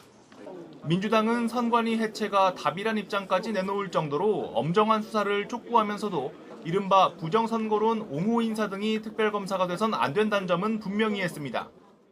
대략 8월 중순 정도면 끝나는 일정으로 보고 있습니다. 국민의힘도 좌우 어디로도 편향되지 않는 인사가 특검이 돼야 한다는 원론적인 입장을 밝혔지만 수사 범위에선 여당과 미묘한 온도 차이를 보였습니다. 부정, 부실 선거 관리를 밝혀내려면 어느 만큼의 수사할 의지가 있는 사람인가 하는 것이 중요하지 않겠는가. 이런 가운데 6.3 지방선거 당시 결과 공표 이후 후보자들의 득표자 수를 수정한 사례도 드러났습니다. 전북 전주 완산구와 경북 김천, 경기 시흥 두개동 등 모두 4곳으로 집계됐습니다. 어디로 튈지 모르는 특검 수사 특성상 여야 모두 긴장감 있게 추천 절차를 지켜보는 기류입니다. 국민추천위 구성 자체가 여야 3대3 구도인 만큼 기한 내 후보 2명을 추천하는 과정에서 예상 밖의 변수가 생길 수 있다는 전망도 나옵니다. YTN 임성재입니다. 임성근 전 해병대 1사단장이 최상병 순직 사건 관련 업무상 과실치사 등 혐의로 2심에서도 징역 3년을 선고받았습니다. 최상병 순직 3년여 만에 임 전 사단장의 이 무리한 지시가 사고로 이어졌다는 점이 사실로 인정된 건데 유족은 형량이 가볍다면서 특검에 상고를 촉구했습니다. 신기혜 기자입니다. 최상병 순직 책임자로 지목돼 재판을 받은 임성근 전 해병대 1사단장이 항소심에서도 징역 3년을 선고받았습니다. 항소심에서 일부 군형법상 명령 위반 혐의가 무죄로 바뀌기는 했지만 큰 틀에서의 판단은 달라지지 않았습니다. 2심 재판부는 임 전 사단장에게 해병대원들의 생명과 신체를 보호해야 할 의무가 있었다며 위험한 상황에서 오히려 적극적인 수색만을 강조했다고 지적했습니다. 또 대대장과 중대장이 사고 현장을 통제했더라도 임 전 사단장의 수중수색 지시가 사고 원인 가운데 하나라는 점은 변하지 않는다고 못 박았습니다. 1심 재판부가 질타했던 임 전 사단장의 책임 회피는 2심에서도 지적의 대상이 됐습니다. 그러면서 이 같은 사정을 고려해 형량은 1심 그대로 유지하겠다고 밝혔고 함께 재판을 받은 당시 부하 지휘관들도 1심에서와 같은 금고형의 집행유예를 각각 선고받았습니다. 이로써 최상병이 순직한 지 3년 만에 사법부의 사실관계 판단은 마무리됐습니다. 양측이 상고하더라도 대법원에선 법리만 다투기 때문에 임 전 사단장의 수중수색 지시 등은 사실로 인정된 겁니다. 다만 유가족은 이번에도 형량이 너무 가볍다며 분통을 터뜨렸습니다. 최상병 어머니는 선고가 끝난 직후 책임자들에게 관대한 나라에서 어떤 부모가 자식을 마음 놓고 군대에 보내겠느냐며 아들을 볼 자신이 없다고 말했습니다. 유족 측은 일부 무죄 판단된 부분까지 유죄로 바뀌어야 한다며 특검 측에 상고를 위한 의견서를 제출하겠다고 밝혔습니다. YTN 신계입니다. 강세로 장을 연 코스피가 장중 하락 전환에 이틀 연속 약세 마감했습니다. 닷새 연속 상승세를 보였던 코스닥도 장중 하락 전환하면서 다시 800선 아래로 내렸습니다. 윤태인 기자입니다. 1.09% 오른 6,365로 장을 연 코스피는 밤사이 미국 증시의 약세 마감에도 장 초반 오름세를 보이며 한때 6,415선까지 올랐습니다. 하지만 이내 하락 전환한 뒤 개인과 기관의 순매수에도 기세를 되찾지 못하고 전장보다 0.6%, 38포인트가량 내린 6,259에 마감했습니다. 이란이 적대국 선박의 호르무즈 해협 통항금지 법안을 검토한다거나 예멘 후티 반군이 사우디를 공격했다는 소식 등으로 국내 증시에 대한 투자 심리가 악화한 것으로 풀이됩니다. 코스피 대형주를 보면 삼성전자는 0.22% 강보합인 23만 원대에 마감했지만 SK하이닉스는 4.88% 급락한 142만 원 선에서 거래를 마치는 등 반도체주가 반등에 실패했습니다. 특히 주주 환원책에 대한 실망감이 SK하이닉스 주가 하락의 이유라는 분석이 나옵니다. 30포인트 좀 넘게 빠졌잖아요. 근데 이제 하이닉스 한 종목이 한 60포인트 넘게 60포인트 정도의 하락을 보였어요. 그러니까 하이닉스가 만약에 보합을 보였으면 오히려 상승을 한 모습이라고 보시면 될 것 같아요. 배당이 원래 계속적으로 해왔었으니까. 근데 구체적인 다른 더 많은 것들을 좀 바라고 있는데. 이런 가운데 장중 하락 전환한 코스닥은 개인의 순매수에도 외국인과 기관의 매도세에 0.36% 내린 799의 거래를 마치며 6거래일 만에 하락 마감했습니다. 원달러 환율은 오후 3시 반 기준으로 1,416.1원에 거래됐습니다. YTN 윤태인입니다. 네, SK하이닉스가 분기 배당으로 보통주 한 주에 375원을 현금 배당하겠다고 공시했습니다. 금융감독원 전자공시 시스템을 보면 SK하이닉스는 한 주당 배당금은 보통주식 375원, 시가 배당률은 보통주 0.02%로 배당금 총액은 2,480만 1,750원이라고 공시했습니다. 배당 기준일은 오는 31일로 배당금은 배당 기준일로부터 1개월 내 지급될 예정입니다. 또 SK하이닉스는 주주가치 제고를 위해서 추가 주주 환원 방안을 적극 검토 중이라면서 구체적인 사항은 3분기 중 확정해 발표할 예정이라고 밝혔습니다. 서울시가 주택 공급 확대를 위해 정부의 재개발, 재건축 관련 대출과 거래 규제 완화를 공식 건의했습니다. 명노준 서울시 주택실장 직무대행은 오늘 브리핑을 열고 오세훈 서울시장이 지난 5일 대통령실 김용범 정책실장을 만나 이 같은 대책이 담긴 보고서를 전달했다고 밝혔습니다. 보고서에서 서울시는 과거 정비구역 대량 해제 여파로 43만 호의 공급 물량이 사라졌다며 민간 정비사업 정상화가 시급하다고 강조했습니다. 이에 따라 이주비 대출 LTV 비율을 70%로 복원하고 조합원 지위 양도를 한시적으로 허용하는 등 주요 법령 규제를 완화해달라고 건의했습니다. 구윤철 부총리 겸 재정경제부 장관이 부동산 관련 대출 규제를 완화해야 한다는 주장과 관련해서 애로 해소를 위해서 핀셋 지원을 고민 중이라며 조만간 대책을 내놓겠다고 밝혔습니다. 구 부총리는 오늘 MBC 라디오 김종배의 시선집중 프로그램과의 인터뷰에서 현금 부자들만 강남 매물을 사게 돼 있으니 대출을 풀어줘야 한다는 주장이 나온다고 이 진행자가 언급한 데 대해서 이같이 말했습니다.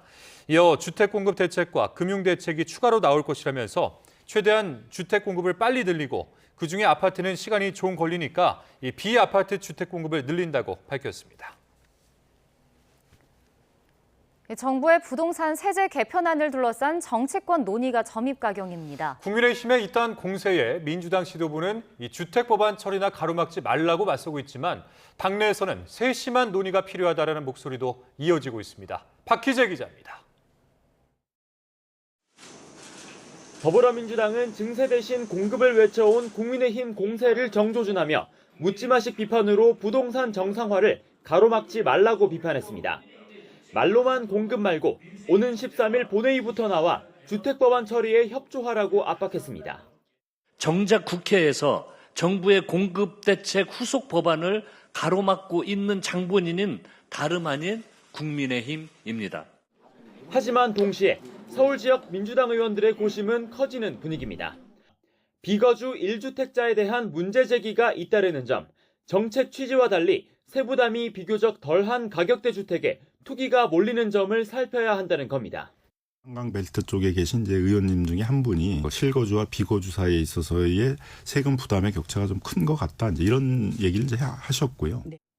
이런 분위기를 감지한 듯 국민의힘은 비거주 1주택을 고리로 여권을 맹폭했습니다.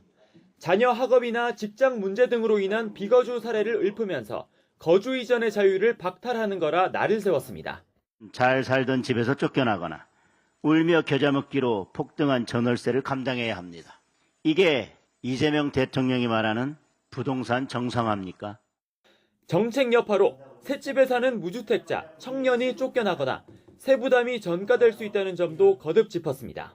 마용성이라든지 한강 주변으로 이제 전부 갈아타는 분들이 많고 덜 똘똘한 채가 이제 더 똘똘한 채가 되고 민주당은 그간 서울시의 주택 착공 물량 수치를 거론하면서 주택 공급 절벽 시장 장본인은 오세훈 서울시장이라고도 직격했는데 오 시장은 재개발, 재건축을 투기로 규정하고 공급 기반을 무너뜨린 건 민주당 시정에 있었다며 적반하장이 도를 넘었다고 맞받았습니다.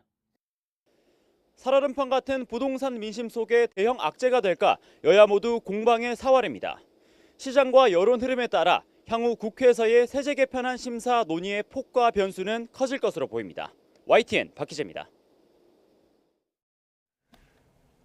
더불어민주당 황희 의원이 청년을 위한 주택 공급 확대책으로 이른바 버스하우스를 제안했다가 논란이 일자 순수한 아이디어 차원이었다고 해명하며 관련 글을 삭제했습니다. 황 의원은 오늘 SNS에 네덜란드 사례를 언급하며 폐기되는 버스를 주거 공간으로 리모델링하고 대학가 청년들의 단기성 주거 공간으로 제공하는 프로그램을 제안해 본다고 말했습니다. 하지만 청년 세대에 대한 모욕이라는 등 비판이 따르자 황 의원은 게시물을 삭제한 뒤 제대로 된 주거 공간을 마련할 때까지 임시 거주할 수 있는 공간을 마련해보자는 아이디어 수준이었다고 해명했습니다. 더불어민주당 차기 당 지도부를 뽑는 8.17 전당대회 2주차 순회 경선을 앞두고 민주당 당권 주자들이 일제히 호남으로 달려갔습니다. 주말인 내일은 제주와 인천, 모레는 강원과 대구 경북 순회 경선의 결과가 발표됩니다. 보도에 양동훈 기자입니다. 민주당 차기 당권 경쟁 중인 정청래, 김민석 후보는 연일 호남에 공을 들이고 있습니다. 이른 아침부터 정 후보는 전북으로, 김 후보는 전남으로 달려갔는데 두 후보 모두 서남권 반도체 클러스터를 언급하며 자신이 가장 잘 이끌 수 있다고 강조했습니다. 반도체 공장, 반도체가 돌아가는 데 필요한 부품 장비들이에요. 근데 그거를 이곳 호남에 있는 기업의 제품을 쓰게 해야 됩니다. 일자리도 생기고 청년들도 조금 더 있어볼까 하는 고민도 생기고 이런 변화가 생기는 거죠. 황금 호남이 된다고 봅니다. 지역 현안을 챙기면서도 상대에 대한 공세도 잊지 않았습니다. 정 후보는 정청래가 당대표 되면 레임덕이 온다는 등의 악의적인 마타도를 중지하라고 목소리를 높였고 이재명 대통령과 합을 맞춰서 앞으로 당을 잘 이끌겠다. 김 후보는 레버리지 ETF 사태 관련 사과를 요구한 정 후보를 향해 야당의 방식, 책임 회피라고 비판했습니다. 사실 당과 정은 거의 대부분의 정책을 일상적으로 협의하기 때문에 자기 얼굴에 침 뱉기가 되는 거죠. 저는. 역시 이틀 연속 호남을 찾은 송영길 후보는 실존하는 명청대전이 없다고 정신승리를 하는 건 내란을 일으킨 전두환, 윤석열과 마찬가지라고 정 후보를 들이받았습니다. 자기들끼리 정신승리를 하잖아요. 지금 전화해서 물어보세요. 이재명 대통령한테. 그렇게 소통이 잘 되면. 정청래 대표님이 전화해서 물어보면 될 거냐. 후보들 간 신경전이 치열한 가운데 더불어민주당은 이번 주말 제주와 인천, 휴일엔 강원과 대구, 경북에서 2주차 순회 경선을 이어갑니다. 충청과 부울경을 무대로 한 첫 주차 순회 경선에선 정청래, 김민석 두 후보 간 박빙 승부가 펼쳐진 만큼 2주차 순회 경선의 결과가 향후 전당대회 향배의 가늠자가 될 전망입니다. YTN 양동훈입니다. 더불어민주당 당원 커뮤니티인 블루웨이브가 해킹 피해를 당해 당원들의 개인정보가 유출된 사실이 뒤늦게 드러났습니다. 민주당은 오늘 블루웨이브 홈페이지에 회원 일부인 17,088명의 아이디와 암호화된 비밀번호, 이름, 이메일 주소가 유출됐다고 밝혔습니다. 유출 시점은 지난해 9월 2일로 추정되고 개인정보 유출 사유는 외부 사이버 공격, 해킹이라고 설명했습니다. 국민의힘 윤리위원회가 부산 돌려차기 사건의 소재로 부적절한 농담을 주고받은 서범수, 진종호 의원에 대해 징계 절차에 착수했습니다. 그런데 정작 심사를 맡은 윤리위는 위원장의 독단적 운영 문제 등으로 내용이 점입가경으로 치닫고 있습니다. 보도에 부장원 기자입니다. 국민의힘 윤리위원회가 서범수, 진종호 의원에 대한 징계 절차를 개시했습니다. 지난 4일 검찰 보안수사권 폐지 관련 간담회에서 부산 돌려차기 피해자 김진주 씨에 대한 부적절한 발언으로 논란을 빚은 뒤 사흘 만에 속전속결 심의에 착수한 겁니다. 진종호 의원님, 돌려차기 한번 하죠. 윤리위는 또 이미 징계 절차에 들어간 조경태, 권영진, 진종호 의원에 대해 사실관계 확인 절차에 돌입하며 심사에 한층 속도를 붙였습니다. 당내 최다선 조경태 의원은 국회부의장 선출을 앞두고 같은 당 박덕흠 국회부의장에 대한 낙선 운동을, 진종호 의원은 무소속 한동훈 후보를 지원했다는 의혹으로 각각 제소됐고, 권영진 의원은 상임위원회 배분에 불만을 품고 정점식 원내대표 멱살을 잡는 등 물의를 빚어 징계 절차가 시작된 상태입니다. 공교롭게도 징계 대상에 오른 4명 모두 친한동훈계이거나 비당권파로 분류되는 인물들입니다. 일각에서 표적 징계 아니냐는 뒷말이 나온 이유입니다. 장동혁 대표의 반대편에 있는 분들만 윤리위에서 징계 회부했다 이렇게 볼 수는 없을 것 같습니다. 이렇게 편파적으로 진행을 하고 있는 것은 아니다. 그런 사이 심판 역할을 해야 할 윤리위원회 내부에서는 윤민우 위원장의 독단적 운영 문제 등이 불거져 파행이 거듭되고 있습니다. 편파적 징계 기준과 외부 유출 의혹을 문제 삼으며 윤 위원장 사퇴를 요구해온 우종환 부위원장과 황경성 위원이 전격 사퇴한 겁니다. 요즘 들어서 그렇게 무리하게 진행하시는 게 전 솔직히 이해가 안 가요. 당대표님과 무관하다고 할 때 그 말을 누가 믿겠습니까? 그렇기 때문에 신뢰 회복을 위해서는 사퇴만의 정답이다. 7인 체제 일주일 만에 다시 5인 체제로 쪼그라든 건데 윤리 스스로 논란을 자처하면서 어떤 결론을 내놓더라도 잡음이 불가피할 전망입니다. YTN 부장원입니다. 지난달 30일부터 충북 충주에서 열리고 있는 전국 여자축구 선수권 대회 경기 중에 중학생 선수가 무더위에 지쳐 병원으로 이송됐습니다. 대회에 참가한 팀들이 무더위에 경기 시간을 늦춰달라고 요구했지만 연맹은 부상자가 발생한 뒤에야 1시간씩 경기 시간을 늦췄습니다. 배민혁 기자가 단독 보도합니다. 아직은 해가 떠 있는 늦은 오후 30도를 넘는 무더위 속에 중학생 여자 축구 선수들이 쉴 새 없이 운동장을 누빕니다. 지난달 30일부터 충북 충주에서 열리고 있는 25회 전국 여자 축구 선수권 대회인데 곧 구급차 한 대가 들어섭니다. 지금 경기장에 앰뷸런스가 일단은 들어오고 있습니다. 오후 5시 반부터 시작된 축구 경기 직후 중학생 선수 한 명이 탈수 증세를 보여 병원으로 이송된 겁니다. 다행히 치료를 받고 복귀했지만 해당 선수를 포함해 지금까지 이번 대회에서 3명의 온열 질환자가 발생한 것으로 파악됐습니다. 결국 대회를 주관하는 한국여자축구연맹은 이날 경기가 종료된 이후 1시간씩 경기 시작 시각을 늦추기로 했습니다. 대회에 참가한 팀의 감독들은 앞서 경기 시간을 늦춰달라고 요구해왔지만 사실상 연맹이 묵살했다고 주장합니다. 한 참가팀 감독은 프로야구 경기도 취소되는 무더위 상황에서 경기 시각을 선제적으로 미뤘다면 선수 보호에 더 도움이 됐을 거라는 아쉬움이 있다고 전했습니다. 연맹 측은 이에 대해 감독들의 경기 지연 요구가 있었던 것은 맞지만 앞서 학생들의 경기가 늦게 끝난 것에 대한 불만이 제기되기도 했다며 쉽게 결정할 수 있었던 상황은 아니라고 설명했습니다. 그러면서 현장 감독관과 연맹 직원들이 대회 현장에서 계속 폭염 관련 상황을 주시하고 있었고 이에 따라 경기 시각을 늦추기로 한 것이라고 덧붙였습니다. 연일 이어지는 무더위에 어린 선수들을 보호하기 위한 조치가 더 적극적으로 이뤄져야 한다는 지적이 나옵니다. YTN 배민혁입니다. 전국적으로 찜통 더위가 이어지면서 더위에 취약한 젖소의 원유 생산량이 급감하는 등 축산농가에도 비상이 걸렸습니다. 경기도에서 폐사한 가축만 13만 마리가 넘습니다. 최기성 기자가 현장 취재했습니다. 뜨거워진 축사안, 더위에 지친 젖소가 침을 흘립니다. 지붕에는 햇빛을 막는 그물을 덮었고 대형 선풍기와 스프링클러를 가동하고 있지만 열기가 쉽게 가시지 않습니다. 축사 전체가 달아오르면서 더위에 시달린 젖소들의 사료 섭취량도 크게 줄었습니다. 이 농장에서 키우는 젖소는 130여 마리인데 덜 먹다 보니 원유 생산량도 예전과 달라졌습니다. 지난 5월에는 하루 평균 2,400여 리터였던 원유 생산량이 지난달 2,100여 리터로 줄었고 최근에는 하루 1,900리터대까지 떨어진 날도 있습니다. 40년째 젖소를 키워온 김진걸 씨도 이런 더위는 겪어본 적이 없다고 말합니다. 일어나질 않아요. 소들이 일어나지 않고 침을 질질 흘리고 맛있는 걸 해줘도 소들이 먹는 걸 싫어해요.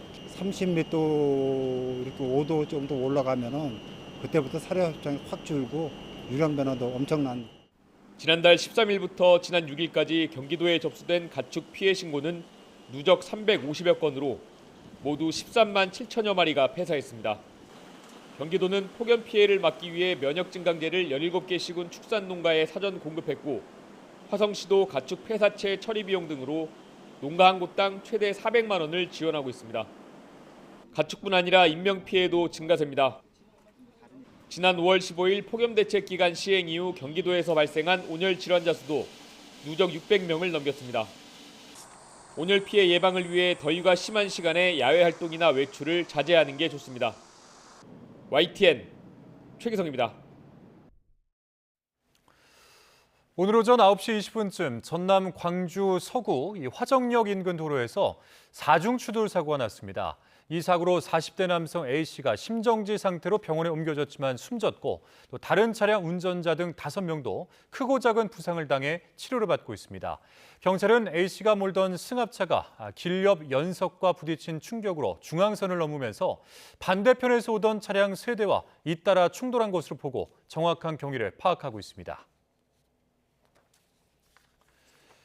서울 강북경찰서는 오늘 수의동에 있는 오피스텔에서 여성을 살해한 혐의를 받는 50대 남성 A씨를 강도살인과 마약류 관리법 위반 혐의로 구속 송치했습니다. 경찰은 A씨를 지난달 28일 살인 혐의로 긴급 체포한 뒤 경제적으로 어려웠던 A씨가 피해 여성으로부터 금품을 빼앗을 목적이 있었다고 판단하고 죄명을 살인에서 강도살인으로 변경해 검찰에 넘겼습니다. 또 압수수색을 통해 A씨 차량에서 마약으로 의심되는 물질을 확보했고 국과수에서는 A씨 소변에서 대마와 필로폰 성분이 검출됐다는 감정 결과를 회신받은 것으로 확인됐습니다. 네, 국제 뉴스입니다. 호르무즈 해협이 잠시 진정되는가 싶더니 이번에는 홍해 상황이 심상치 않습니다. 예멘 후티 반군과 사우디아라비아의 충돌이 격해지면서 사우디에서 처음으로 민간인 사상자까지 발생을 했습니다. 김선중 기자의 보도입니다. 친이란 예멘 후티 반군이 이번에는 사우디아라비아 남부 국경지대인 나르잔 지역을 직접 공격했습니다. 사우디군은 이번 공격으로 민간인 11명이 다쳤고 4살 어린이도 포함됐다고 전했습니다. 후티 공격으로 사우디 민간인이 대규모로 피해를 본 건 이번이 처음입니다. And we call on the Yemeni parties to exercise restraint and refrain from actions that could lead to further military escalation. 후티 반군은 사우디를 공격하기 몇 시간 전에 예멘 정부군에도 포격을 가해 역시 수십 명이 숨졌습니다. 사우디가 후티의 점령 지역을 봉쇄한 것에 대한 보복이라고 밝혔습니다. ومنعه من العبور لتثبيت معادلة الحصار بالحصار مهما كانت النتائج والتداعيات. 후티 반군은 말이 반군이지 사실상 예멘의 실질적인 통치 세력이라고 해도 과언이 아닙니다. 수도 사나를 장악하고 군대는 물론 자체 행정 조직까지 운영하며 사실상의 정부 역할을 하고 있습니다. 그만큼 군사력도 무시할 수 없는 수준입니다. 사우디는 이란의 사주를 받은 후티와 이라크 민병대가 곧 동시에 공격을 감행할 것으로 보인다고 밝혔습니다. 앞서 사우디가 미군과 함께 공습을 단행하자 이라크 민병대 역시 보복을 경고했습니다. 사우디와 후티 반군의 무력 충돌이 가열되면서 중동의 제2전선이 형성됐다는 우려도 커지고 있습니다. 특히 사우디가 적극적으로 이란 전쟁 중재에 나서는 상황에서 외교적 해결을 무산시키려는 의도라는 이야기도 나옵니다. YTN 김선중입니다. 태국 방콕 인근 중고등학교에서 한 학생이 권총을 난사해 교사와 학생 6명이 사망하고 10여 명이 다쳤습니다. 현장에서 스스로 목숨을 끊은 총격범의 집에서는 조부모도 숨진 상태로 발견됐습니다. 신호 기자가 보도합니다. 책상 밑에서 숨죽이며 몸을 피하고 있는 학생들.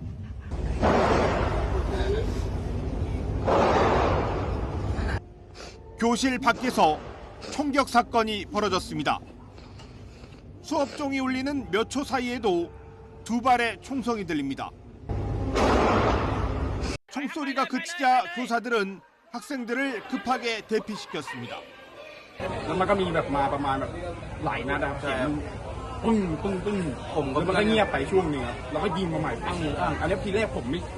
태국 방콕 북서부 쪽 논타브리주의 학교에서 한 학생이 총기를 난사해 교사와 학생 여러 명이 사망했습니다. 재학생으로 알려진 총격범은 학교 건물에 바리케이트까지 쳤다가 경찰 출동 이후 스스로 목숨을 끊은 것으로 알려졌습니다.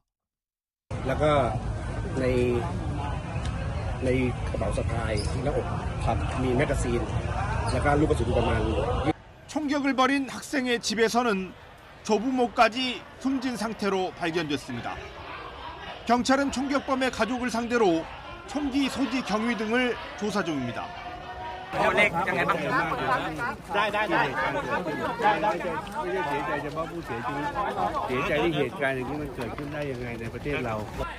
지난 2월에도 태국 남부의 고등학교에서 학생이 쏜 총에 교장이 맞아 숨지는 등 올해 벌써 교내 총격 사건만 2번째입니다. 비슷한 사건이 터질 때마다 태국 정부는 대책을 발표해왔지만 이미 유통되는 총기가 1000만 정 이상이라 규제를 강화해도 대형 총격 사건이 반복되고 있습니다. YTN 신호입니다.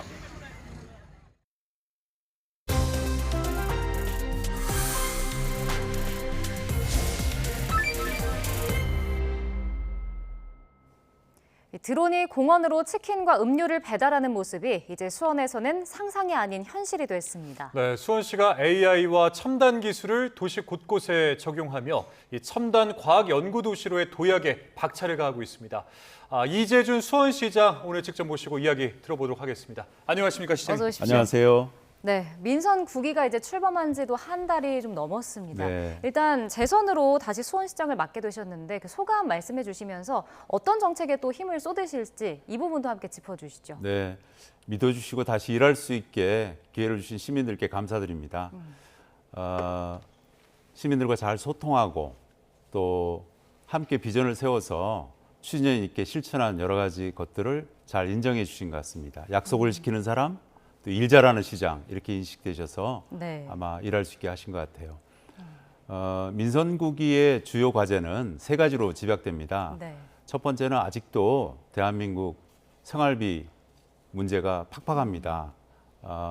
증권도 다소 활성화되고 메모리 반도체가 활성화되고 있지만 대부분의 시민들은 여전히 어렵습니다. 그래서 생활비 절감 프로그램, 반값 생활비에 버금가도록 그렇게 준비하고 있는데요. 특히 의료, 교통, 교육 분야에 무상교통, 무상의료 지원, 또 무상인강 같은 것을 실시해서 생활비를 전폭적으로 좀 줄이려고 그러고요. 두 번째는 수원의 장점은 삼성전자 본사가 있다는 겁니다. 네. 전 세계 글로벌 기업 삼성전자 자랑스러운데요. 주로 연구 인력 4만 명 있습니다. 이미 과학기술부, 국토부, 모든 부처에서 인정했듯이 수원은 반도체 연구 중심 도시다 이렇게 인정했는데요. 이 반도체를 중심으로 해서 AI와 바이오 기능을 더 합쳐서 첨단 과학 연구 도시로 나아가겠습니다라고 시민들께 약속을 드렸습니다. 세 번째는 또 수원이 갖고 있는 자산 중에 하나가 정조대왕이 물려주신 유산입니다. 세계문화유산도 있고 정조의 스토리도 있습니다. 그걸로 축제, 산업, 또 여러 가지 음식, 다양한 분야를 세워서 K컬처의 중심 도시로 서울만이 아닌 지방의 수원에서 그렇게 나아가려고 준비하고 있습니다. 예, 말씀하신 정책들이 이 시민의 삶 속에 어떻게 구현될지 이 부분이 참 궁금한데, 그런데 이제 저희가 앞서 이제 처음에 말씀드렸던 내용이 드론이 공원으로 치킨과 음료를 배달하는 모습이 있는 수원시다, 이제 이런 멘트를 저희가 했단 말이죠. 이게 잘 상상이 안 가는데 어떤 겁니까, 이런 게? 아마 여러분들이 로봇으로 배달하는 것은 간혹 방송이나 현장에서 보셨을 건데요. 드론은 아마 수원이 최초일 것 같습니다. 하늘로 드론이 배송을 하는 겁니다.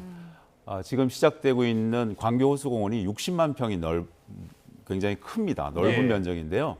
오토바이를 못 들어가게 안전을 위해서 그냥 걷게만 하고 있어요. 그러니까 시민들이 편의점에 시설 여러 가지 물품을 구입하는데 되게 어려움이 있습니다. 그래서 광교 산책길 드론 배송 서비스를 국가공무사업에 신청을 해서 시작을 하고 있는데요. 스마트폰으로 음식을 또 상품을 주문하면 드론이 날아가서 배송을 하는 겁니다. 아주 간단하죠.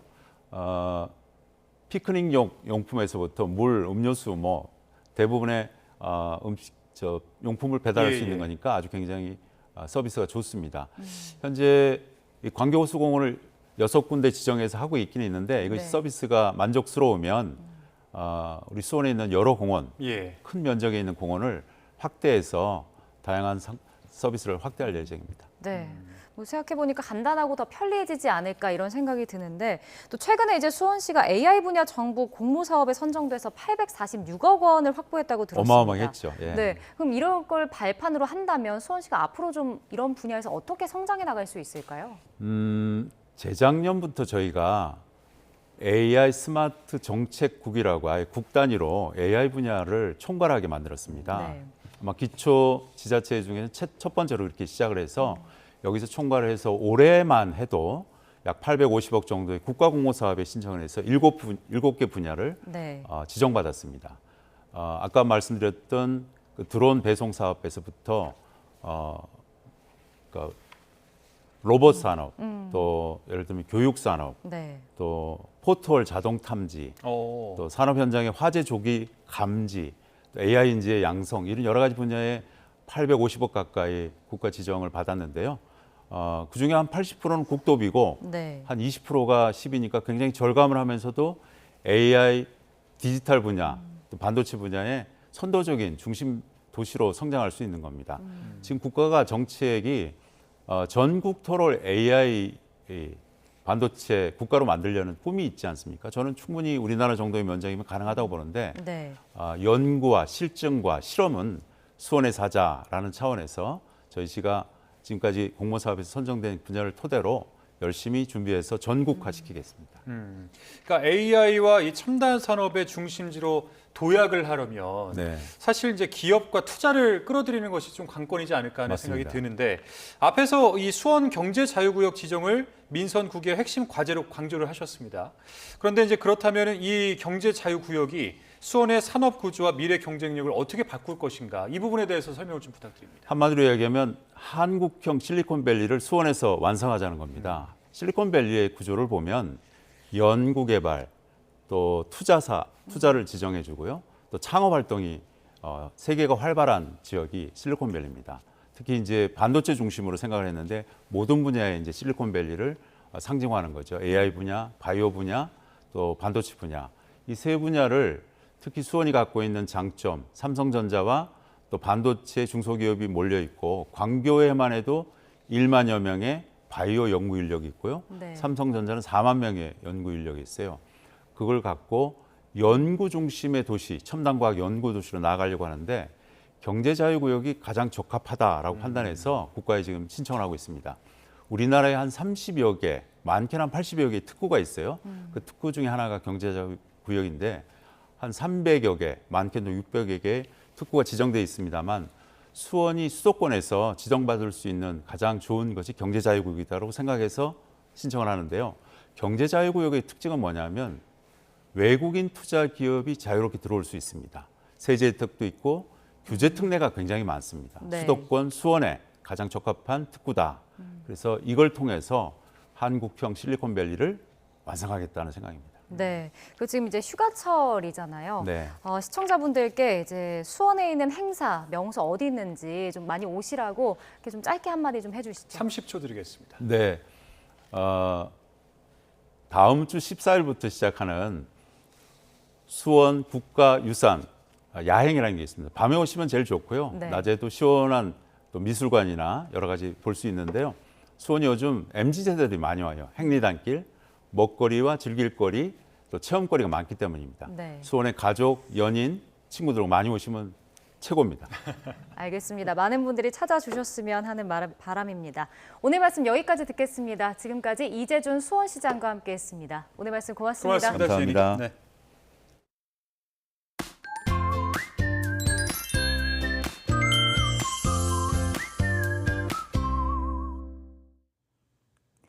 오늘은 서울 기온이 38도까지 오르면서 119년 만에 가장 뜨거운 입추였습니다. 닷새 연속 올여름 최고 기온도 갈아치웠는데요. 주말인 내일은 서울의 낮 최고 기온이 35도로 극한 더위는 다소 누그러지겠지만 여전히 폭염특보 수준의 더위는 계속되겠습니다. 내륙은 주말 내내 구름만 가끔 많겠습니다. 다만 한때 소나기가 지나는 곳이 있겠고 동해안과 제주도에는 비가 내리겠습니다. 특히 강원 동해안과 산간에 150mm 이상, 경북 북동부에는 100mm 이상의 폭우가 쏟아지겠고 시간당 최대 30에서 50mm 안팎으로 매우 강하게 내리겠습니다. 또 전국적으로 바람이 강하게 불겠고 해안가에서는 너울성 파도가 밀려올 수 있겠는데요. 너울성 파도 사고는 방파제와 갯바위에서 더욱 주의가 필요합니다. 젖은 바위는 매우 미끄럽고 한번 파도에 휩쓸리면 스스로 올라오기 어렵기 때문인데요. 또 평소보다 파도 거품이 넓게 퍼지거나 바닷물이 갑자기 많이 들어왔다 빠진다면 이 큰 파도가 뒤따를 가능성이 있어 해안가에는 접근을 자제해야 합니다. 날씨였습니다.